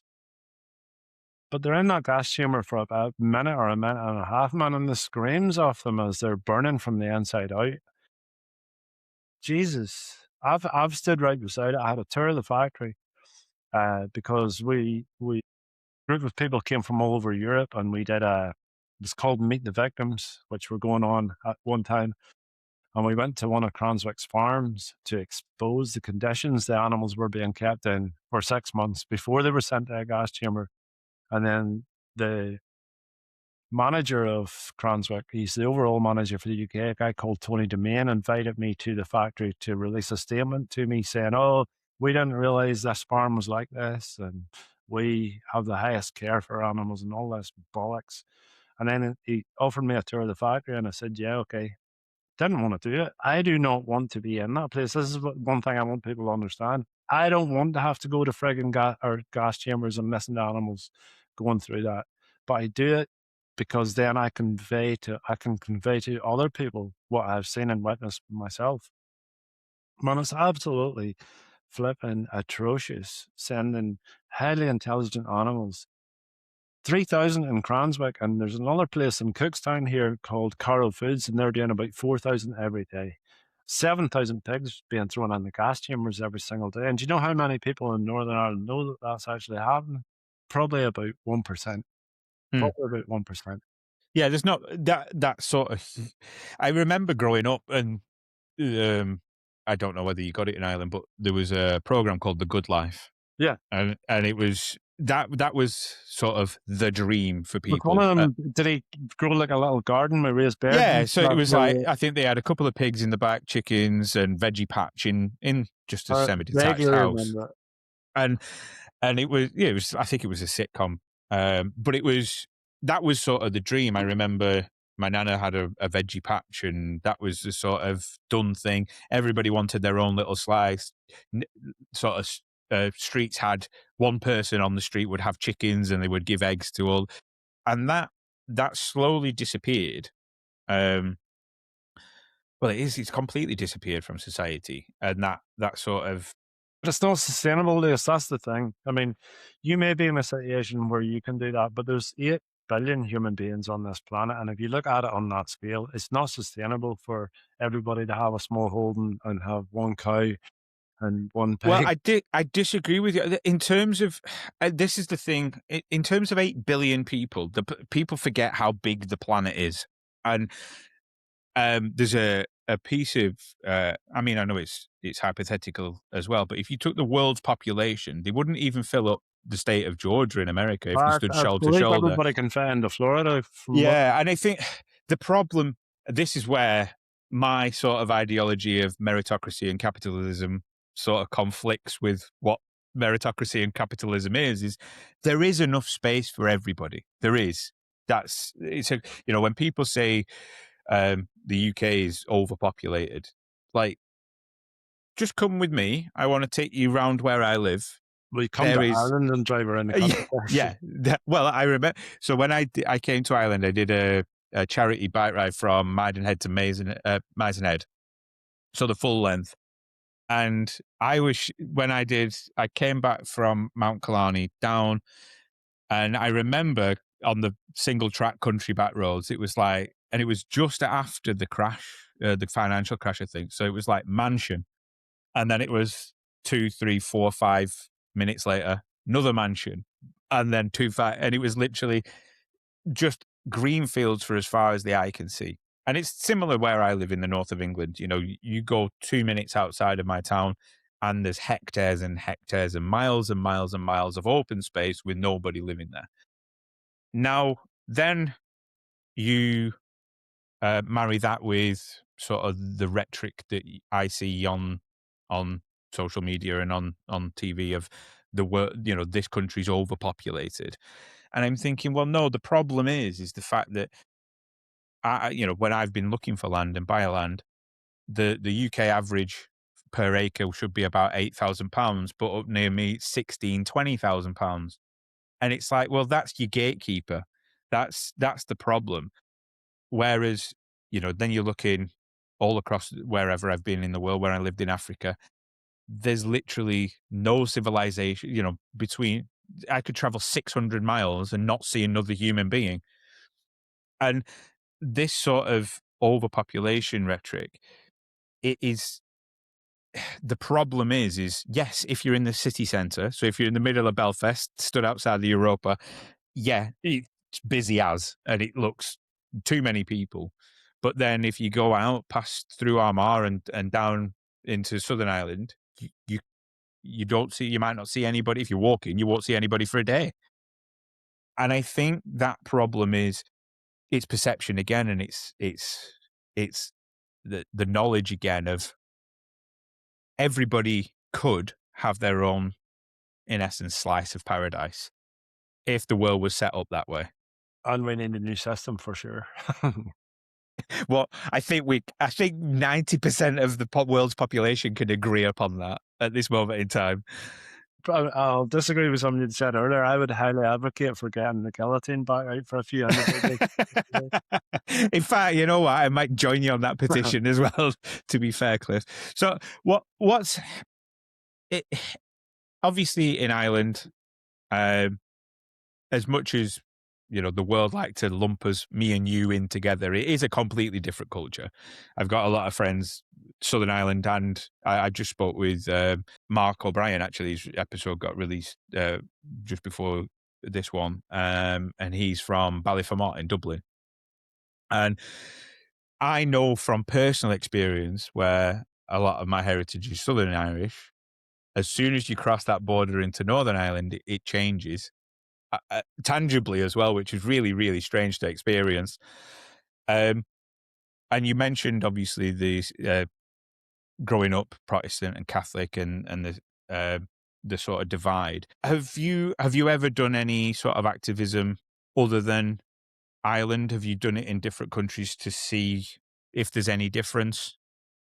No, Um, because well, I was taken over to London to do some activism a couple of years back by a large organization doing there, but not really traveling around. I mean, people ask me, "Oh, come to my country and come to mine," but most of the countries, there's already activists there, and I see it as, I can only talk to so many people at a time, right? So, what's the difference between me going into Belfast and filming footage, or going into London and filming footage, or going in. I think my point was I I know from I've lived in the States, I've lived in Africa, and I know the view on.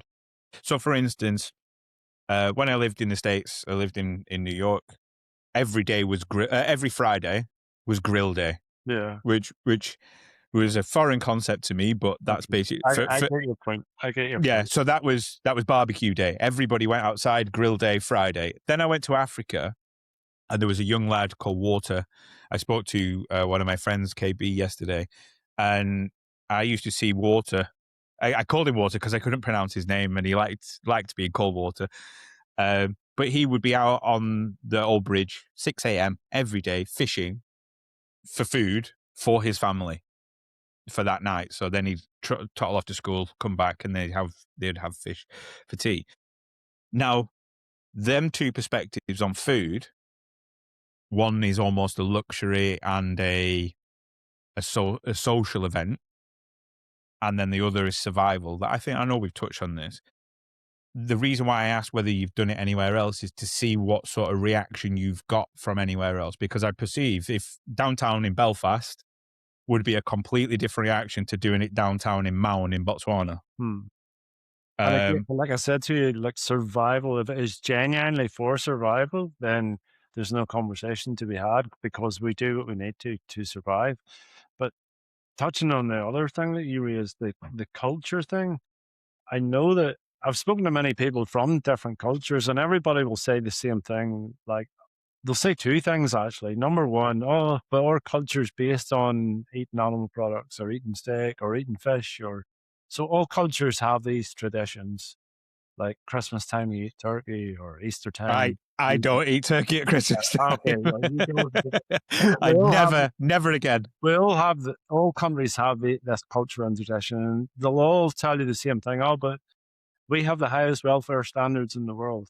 Every single country and every person you talk to, should they be Italian or French or Belgium or Dutch or whatever, everyone is under this impression that the country that they live in have the highest welfare standards and animals are treated great.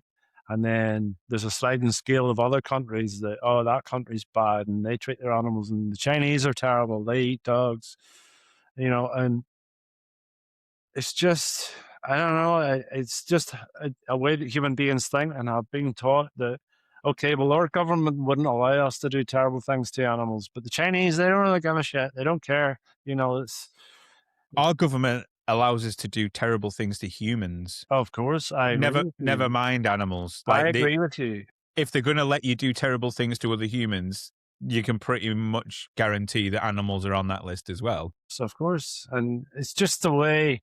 Again, it's that otherization where we're doing the right thing, we're okay. Everybody else is doing it the wrong way or doing wrong things, and therefore we can say things like, "Oh, look at," you talk about the Yulin Dog Festival as an example. People here are up in arms about it, and if you go down to Dublin, there's a Chinese embassy when Yulin Festival is on, and there's people protesting outside it who are not vegan, and I take umbrage with them because I'm trying to make them see that It's not just dogs. it's just animals, right? So when you're young, you're taught this arbitrary line. You're taught to care about dogs and cats and horses and dolphins and when Harambe got shot, you're supposed to be pissed off and upset. And then stuff in other cultures like bullfighting. Oh, the Spanish are terrible. They do bullfighting, and people in America do dogfighting. That's terrible. And Asian people are eating dogs or whatever. Well, what's the bloody? That's cultural difference. That's the Yes. story you were told when you were a child, that it's love these animals, and these other animals, well, they don't really matter at all. They don't. Well, we saw it. We saw it in this country with the whole horse meat scandal Yeah, I of like, remember that back in the day. That's about 20 years ago now, maybe more. yeah, like, I mean, my thought process, whether it be a cynical view at the time, probably was and probably true, is like, what, you think this is the first time that that's happened? You think that this is the only Yeah, time of that that's happened? course. Of No, course. this is the only time that they've been caught Mhm. doing that. Um, Exactly. But the I, difference between a horse, I don't know. Again, it's just the story you're told when you're a child. The horses matter more than cows and matter more than pigs. Again, you're not seeing the individual. You're not seeing it from, this is a perspective everybody should see it. You must, I see it as an injustice to persecute somebody, to exploit them, and to take their life away from them. And most people think it's okay with some animals. And I want to ask those people, any injustice should be looked at from the victim's perspective, not your perspective, from the victim's perspective. And if you were the individual in their position and you were about to be forced into a gas chamber or shot in the head or have your throat cut, well, then how would you feel about it? How would you yeah, feel about it? Well, if it was your dog, well, if your dog was on a slaughterhouse truck and going to a slaughterhouse, you'd do everything in your power to stop that truck and to stand in the way. And that's all I'm doing for those other animals. I'm just extending my circle of compassion beyond what I've been taught as a child was cool, and then realized that it wasn't cool. And I'm extending my circle to those other animals, and I'm trying to protect them as well. You know, most people would stop, Lewis. If you were driving down the road and you saw a sheep, a lamb, or a pig at the side of the road with a broken leg or badly injured, you'd probably stop and do something about it. yeah, Yeah, right. So that is the compassion that sits within all of our hearts. That's what I'm trying to do for these other animals. I'm just trying to help them in the best way that I can. And I cannot save them all. I can't do a single thing about most of them. But if I can ask people to abstain from these industries, don't pay for it, and just eat plant based food instead, or wear fake leathers instead, or whatever. And don't, there's no justification for it. If I could take individual people to a slaughterhouse or to most farms and say, look what these animals, look what these individuals are going through on your behalf, well, then I'm absolutely convinced of it that people would have a different perspective. yeah. I think that you mentioned then about that cultural belief or of, horses are higher than cows and pigs and sheep, and then dogs and cats are higher than horses, and I think obviously that for anybody that has sort of an ounce of critical thinking would look at that and think, well, that obviously comes from our ancestors where horses were useful. They pulled the cart, you rode them, they got you to places, that they needed to be looked after. You didn't want to eat them because all the cows that you slaughtered, who's going to carry their carcasses to market? Because you ain't going to do it. The horse is going to pull it on the cart. And I think that sort of level of usefulness when it was needed Yeah. But has we've obviously moved bled. past that now. We've moved past that. Yeah, and I think then it goes into, and I know you mentioned Joseph Poor in terms of his study, and I'm going to read it. I've got him up ready to read, and I think the thing for me is I look at because I've done the research, monocropping, which is one of the biggest dangers to our planet, high, way above sort of cows farting and methane and all this crap that comes out through mainstream. I mean, I remember telling my daughter about that, and she thought I was for weeks. She thought I was having a joke with her. She thought I was lying. She thought I was trying to pull a leg. About monocropping or about No, methane? about the fact that they were feeding cows this feed to stop them farting No, yeah, because yeah. that was the problem for global warming. And I'm like, she didn't believe me. Aside from all that mainstream rhetoric, monocropping is one of the biggest dangers. And there's a study. I don't know whether you've seen him. I think he's called Sadhguru. And he's been on like Joe Rogan and Chris Williamson and all these podcasts. A really interesting guy. And he started a program called Save Our Soil in India. And he did a study, or they carried out a study where one orange in the 1950s, to get the same amount of nutrients from as that orange, you would have to eat 7 oranges now.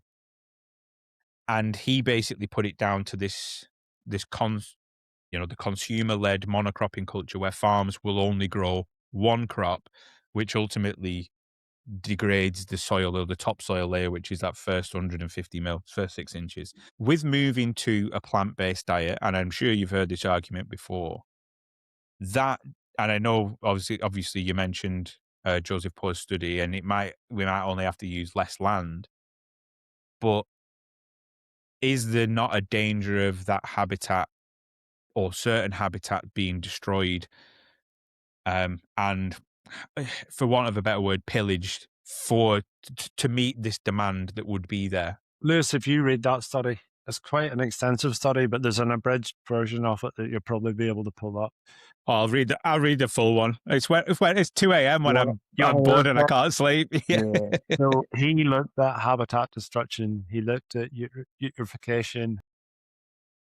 He looked at every aspect of it, from crop growing. He compared arable farming to animal agriculture.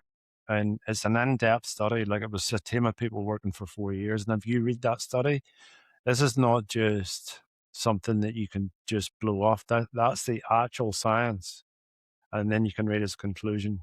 I can't quote it to you now. I've read Yeah. it. I've read it a few times, but it's an extensive study looking into every angle of it. And I agree with you. There are other problems on this planet from, I mean, the amount of waste and Waste is one thing that monocropping and all. So there are other ways to grow crops. The problem is, here's the problem as I see it: vegans are not in charge. Highly intelligent vegan people, more intelligent than me, are not in charge. So the way the system works at the minute is all about the maximum. It's all about money, really. That's the way the system works. So people are looking that's what for, drives yeah, everything. for sure. So I agree with you. We need a completely new system. And where we differ is, I think animals should be left out of that system. That we could, if you read the study again, I'm going back to it, you'll see that we can grow enough crops easily I will read it. to feed the planet. I'll put the link in The the problem is, description as well. the problem is we could go into many different aspects, but like 70% of the crops that we grow on this planet, guess who they're fed to? Animals. They're fed to the animals. Yeah. I know that. So those 80 to 92 billion animals that we're talking about, they all need to be fed. So we use a horrendous amount of crops to feed those animals, and then we get a really crap return. So it's like something like 12 kilograms of plant-based grain or whatever the animals are eating to produce 1 kilogram of flesh. Right? So that's a terrible return. It's a terrible waste of ground. Well, You look at the fields around Ireland now. You've been around Ireland, or you've flown over it at least. When you look out the window of the airplane, what do you see? What do you see when you fly over Ireland? Green fields. it's green everywhere. Well, I can tell you the reason why that is. So, used to be when I was a young kid, there were fields of crops everywhere, wheat and barley and all sorts of stuff. That's all stopped now. There's very few field farmers are doing arable farming now, because beef farming is highly subsidized and dairy farming is highly subsidized. So they can make much more money from it. So if you fly over Ireland now, it's fields of grass for silage for cows, basically. The population of cows in Ireland is horrendously large. I think there's 4.5 million people in the south of Ireland, and there's about 1.5 million in the north of Ireland. So that's about 6 million or so. I think there's like 9 million in the dairy herd alone, 9 million cows. That's like almost 2 for every person. It's always fascinated me with New Zealand, in terms of for every person in New Zealand, there's 4 sheep. Yeah. So And something similar here with cows, because the I've, dairy industry is so huge here. It's crazy. And then the I've pig always in, thought if sheep get intelligent, people in New Zealand are fucked yeah. because I couldn't fight off 4 sheep. But people don't realize the sheep herd here is massive too. So they're doing a Uh, hell. You think sheep are these benign animals, but they eat freaking everything. So when they're thrown out in the fields, all the shrubs and baby trees and stuff, they will eat everything. So the sheep are destroying the countryside. well, that's what Jake said about the deer. I think it was Brewdog that bought like 80 hectares of the shooting estate, Yeah. and in their philanthropic manner, fired all the gamekeepers, stopped the shooting on the estate, and said, "Right, we're going to plant loads of trees." And then because the deer herd wasn't managed, Yeah. they basically ate all the trees, fucked up all the environment, and then Brewdog failed and went, we're just going to sell it again. But they don't have to be shot, man. There are other ways I don't necessarily agree with, but are better ways with deer herds and stuff. I mean, there's chemical castration and all sorts of stuff. You don't have to have people coming and paying hundreds of pounds to come and shoot animals. Well, I It's think the way you and this is obviously, I understand from your perspective that anything in that arena is bad, and it's not that I'm trying to justify it or convert you, but understanding the reasons behind it. Even somebody that eats meat and eats venison, I didn't understand the meticulous detail that goes into making sure that these deer are, they are wild. They're not sort of fenced in. They run wild, but understanding that they pick specific deer because they know every single individual in the herd, that next year that's, and don't get me wrong, I understand from your perspective, who are you to make that decision that next year that deer gets shot and killed, but that meticulous planning, and then his reasoning with, understanding that we have to now do this because we can't step away, because if we step away, the habitat gets destroyed and all the deer die, all of them. Um, but and that's I think, Lewis, you're talking about something that's incredibly niche, and yes, yeah, it I understand that. there is a problem. Yes, but there are other ways to solve problems but that don't necessarily involve going out with a shotgun and shooting somebody in the head. There are other ways to deal with these problems. The problem is these shooting estates, they're there to make money and they're there to charge people hundreds of pounds to come and hunt those deer. So if I was in charge of it and I could speak to experts, I guarantee you we could come up with a much better way for everybody and for the deer included as well. I don't have that answer to hand for you now, but I guarantee you if you had an ethical vegan person in charge of that, that there could be a way found that is better for everybody. And Guaranteed. and I think that's the I kind of want, let's end on this. Is there a world in your eyes where, and I think it's sort of you can't get away from it, but is there a world in your eyes where people that eat meat and vegans and whoever live, I know we do now to an extent, but end game, live in harmony and side by side and accept one another for what they are? Like I say to you, I will never accept. It may seem to you an extreme position. Lewis, I've seen so many things that the animals go through that I understand the habit and the tradition and the convenience and the taste. I understand all those things. I used to pay for them too. Um, I wish I'd have been 100% vegan earlier. I wasn't because of the way I was raised and stuff. So I understand everything that you're saying, but I will never be cool with it.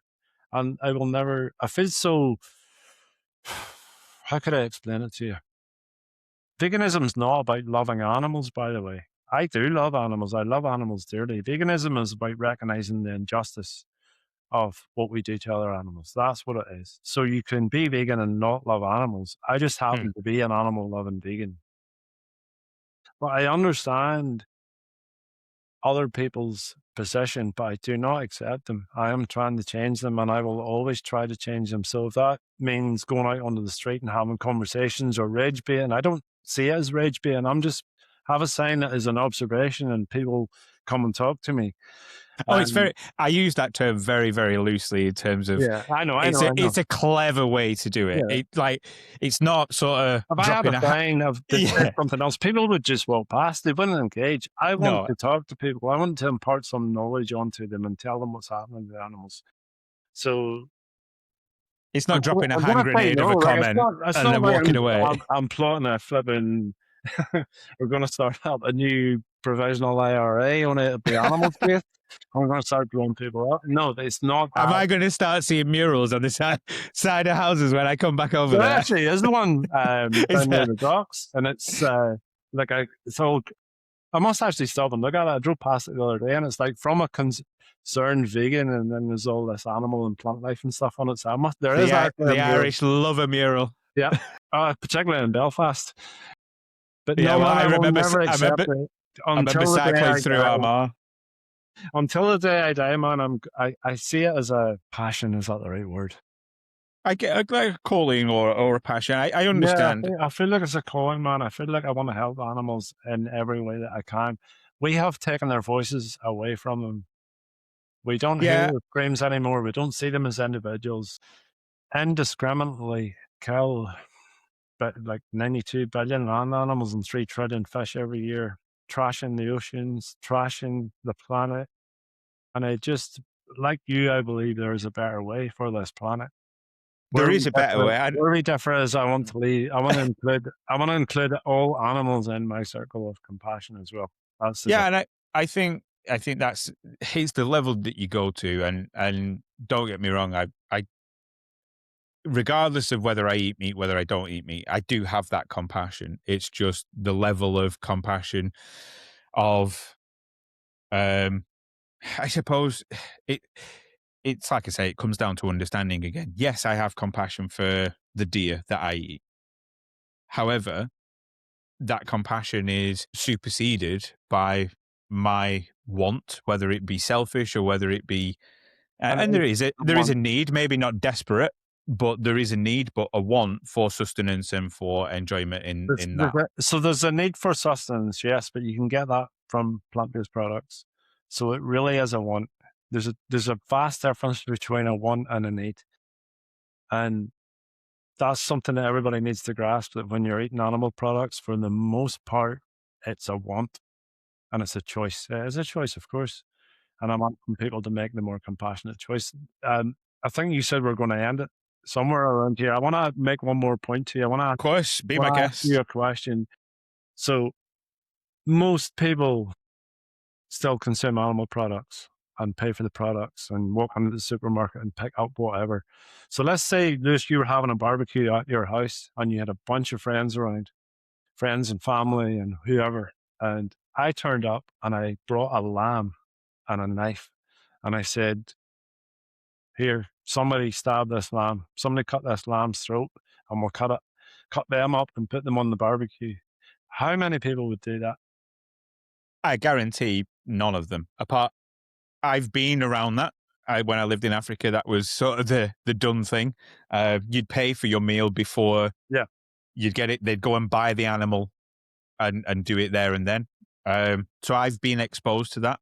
I I've always said, and I've always instilled this: if I wouldn't be prepared to do it myself, I won't eat it. Yeah. But how But many people, I how many guarantee people nobody. percentage wise, like very Or few, very few. I'd say 1% of out of say a group of 100 people, Yeah. I'd say one person would be And if willing to that do one that. person stepped forward and said, yeah, give me a knife and I'll do it, and went to stab the lamb, what would everybody else do? They'd either look away or not want Or try and stop anything, them? or try and say, yeah. So you've got it's a really good sort of microcosmic view into And you'd that's what I'm have trying to do, man. That's all I'm trying to do, is trying to yeah. stop people doing it. So if there's myself in that 100 people and yourself in that 100 people, if you take that wider view on society, you have yourself who is the vegan activist that would step in and try and stop me from killing that lamb. There's myself who I am prepared to do, if it was I am prepared to do that to feed me and my family. But then you've got the other 98 people that would probably turn around and look the other way and don't want anything to do with it, but would happily receive a plate of lamb.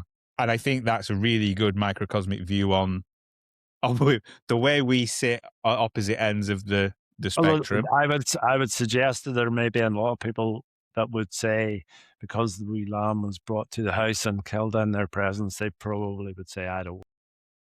Maybe, but then they'd probably go home and buy some from the Of course, supermarket and eat it because because of that one the, wasn't in their presence. yeah, I agree with you, man. I agree with you on that. And I think that's the thing. If we can, I think that's the first hurdle. If we can get back that connection, then we can build something from that connection with our food chain, whether that be veganism, whether that be responsible practices or whatever it may be. If we can get that connection back that we have completely lost, we don't have any, the fact of the matter is they could be Tesco's, Asda, Morrison's, Sainsbury's, Waitrose, Booths, all them. They could be feeding us anything. And they are. And we wouldn't have a clue. Can I ask you, because it's been, of course, it's been on my mind the whole thing. You see your T-shirt with Namaste on it? Is that just something you happen to be wearing, or? Okay. Are you? No, No. I do. So one of my friends, I've bounced about a lot with spiritualism and religion. I grew up Roman Catholic, so we were on opposite sides of the aisle. We would have been, and walked away from religion when I was like 14 because I made a decision that this is all nonsense. And then through a psychedelic experience, I kind of found my way back through to, I never want to use the word religion. Spirituality, maybe? Yeah, but it is religion to a sense, but it's not the church. It's nothing to do with the church. It's my own religion and my own religious experiences. And I think that has infiltrated a lot of parts of my life is in terms of practices that I do or things that or outlooks that I have on life. It's like why I enjoy speaking to people from different religions. I really enjoy it because I get to find out what makes you tick, if that makes sense. And it's the same with speaking to yourself. Like, I think before we started, I'm not going to adopt veganism.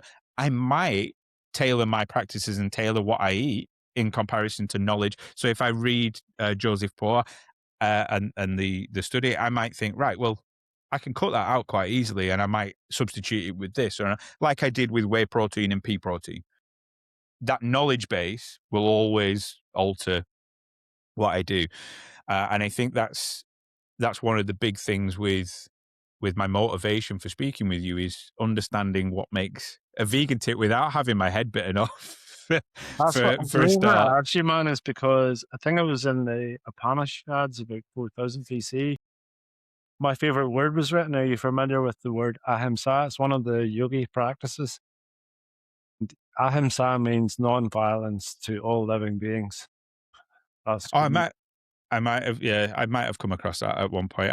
I must admit, out of all the religious writings that I've read, Hinduism or the Hindu Vedas is one that sticks with me above. Like the Bhagavad Gita has helped me so much. Heard some of it. I'm not religious at all.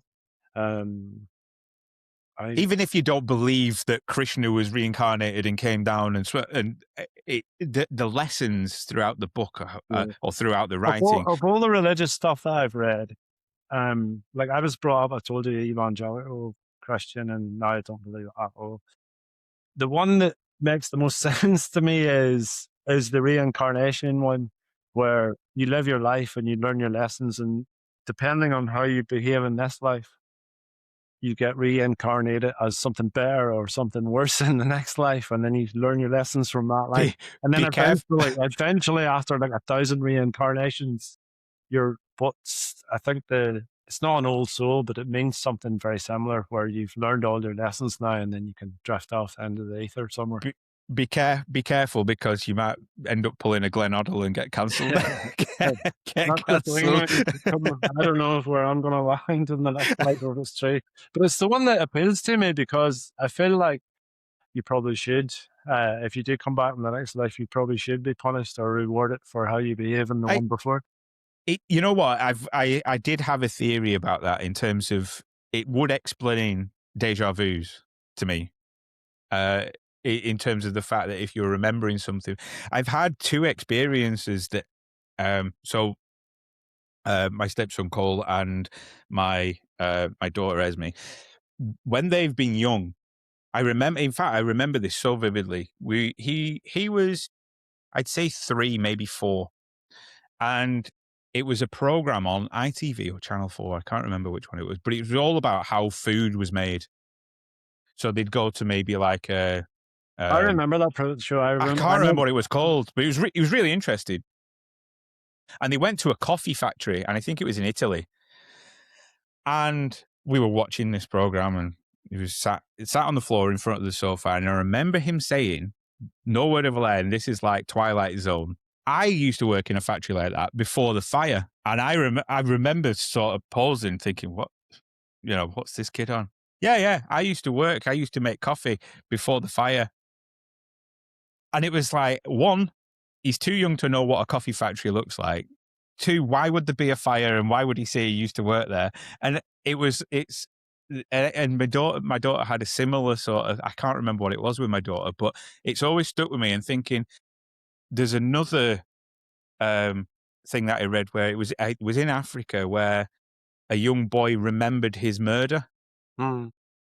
And he went to the elders. It's all documented, and he took the elders basically to where he was buried. He told them exactly how he had been killed, with an axe to the back of the head, and they found everything. They found a man's body with an axe to the back of the head, and it was all sort of come from this little I've read boy. a few things like that about stuff that's been passed down from one generation to the other. I'm at the point now where I do not believe in anything supernatural whatsoever. And I'm living with Mia here. She's exactly the opposite. I was at work going, I think there's a ghost in this house. And I came home, it was the wind on the door knocker outside. It's like, holy shit. ever the male practical solution, that Yeah. Cliff. I mean, Terry up there. Terry is a tiger. He died of natural causes, so he's not evil. He was found, funnily enough, and I spent a lot of money to actually get him. But yeah, just if any vegans are watching, that isn't. It's very something hard to that I've see killed. for me. It must be because it's quite. Can you see that? Can't really make. Let me bring him down. He's cool. I've got him actually tattooed on me. Oh, so is that real? That's Terry the tiger. Wow. Is that a real tiger's? Yeah, skull? so it doesn't. It's a real skull, but it's fake teeth. Ah. But that's an actual real tiger skull, and he's actually tattooed on my chest as well. Is Terry. But yeah, I bought that when I lived in Africa. You used to see the animal skulls all over in the wilderness, and like elephant skulls and hippo skulls, elephant's teeth as big as your feet or as big as your head. And I remember when we did the conservation, because I was over there doing conservation work, and it was a hyena skull that I saw.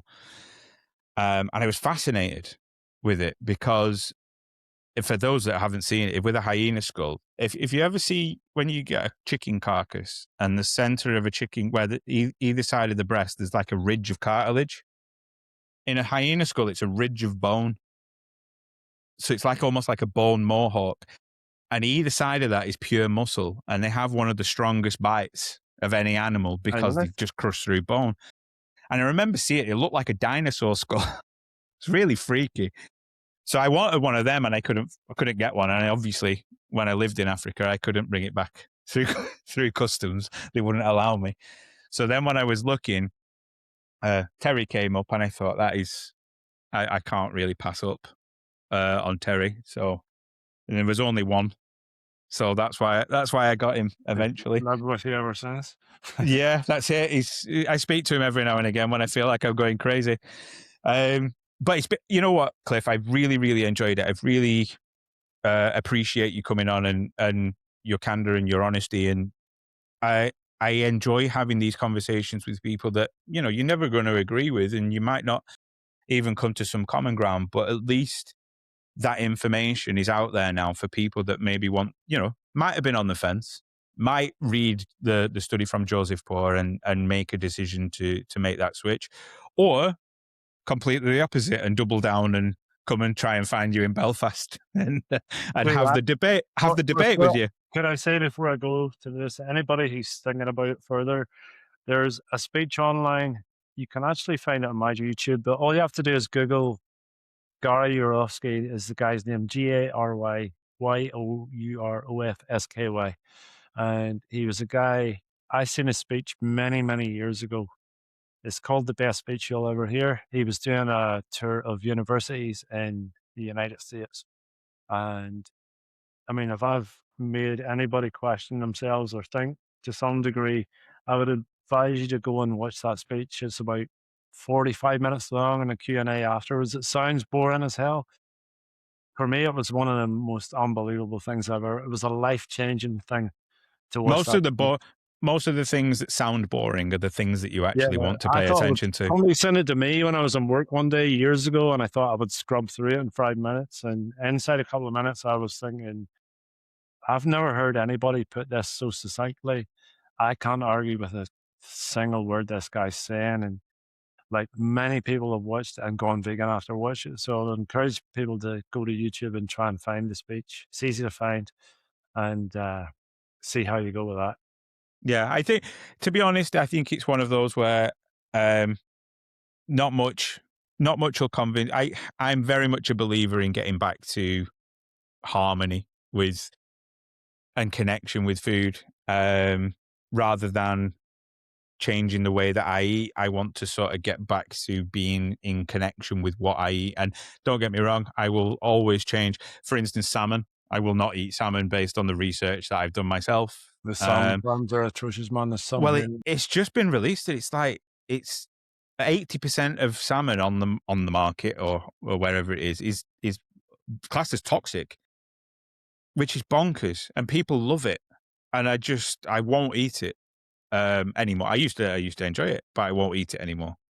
Um, And I don't eat it, obviously, but the reason I don't eat it is nothing to do with how it affects me. It's to do with I see them as an individual. So yeah, I that's get that. where we're different. Yeah, and I think that's the sort of grey area that we've sort of explored. But I Yeah, appreciate it. Thank you very, very much. no, no If problem. people want to follow you, find you, learn more about what you do, where do they go? Instagram, probably. That's where I do have a YouTube. It's just my name, but my Instagram handle is Clif Grant, as you see it there, with an underscore between the two names. Yeah, I'll tag it all in the so people can follow you as well. But other than that, thank Yeah, you thank very, you very very much. much. I just want to say again, sorry it took so long. It was just all the Don't be hassle and daft. stuff I was going through and moving house and all the rest of it. So It was 100% worth the wait, I think. And thank you very yeah, much. And thank you. See you later, everybody. yes.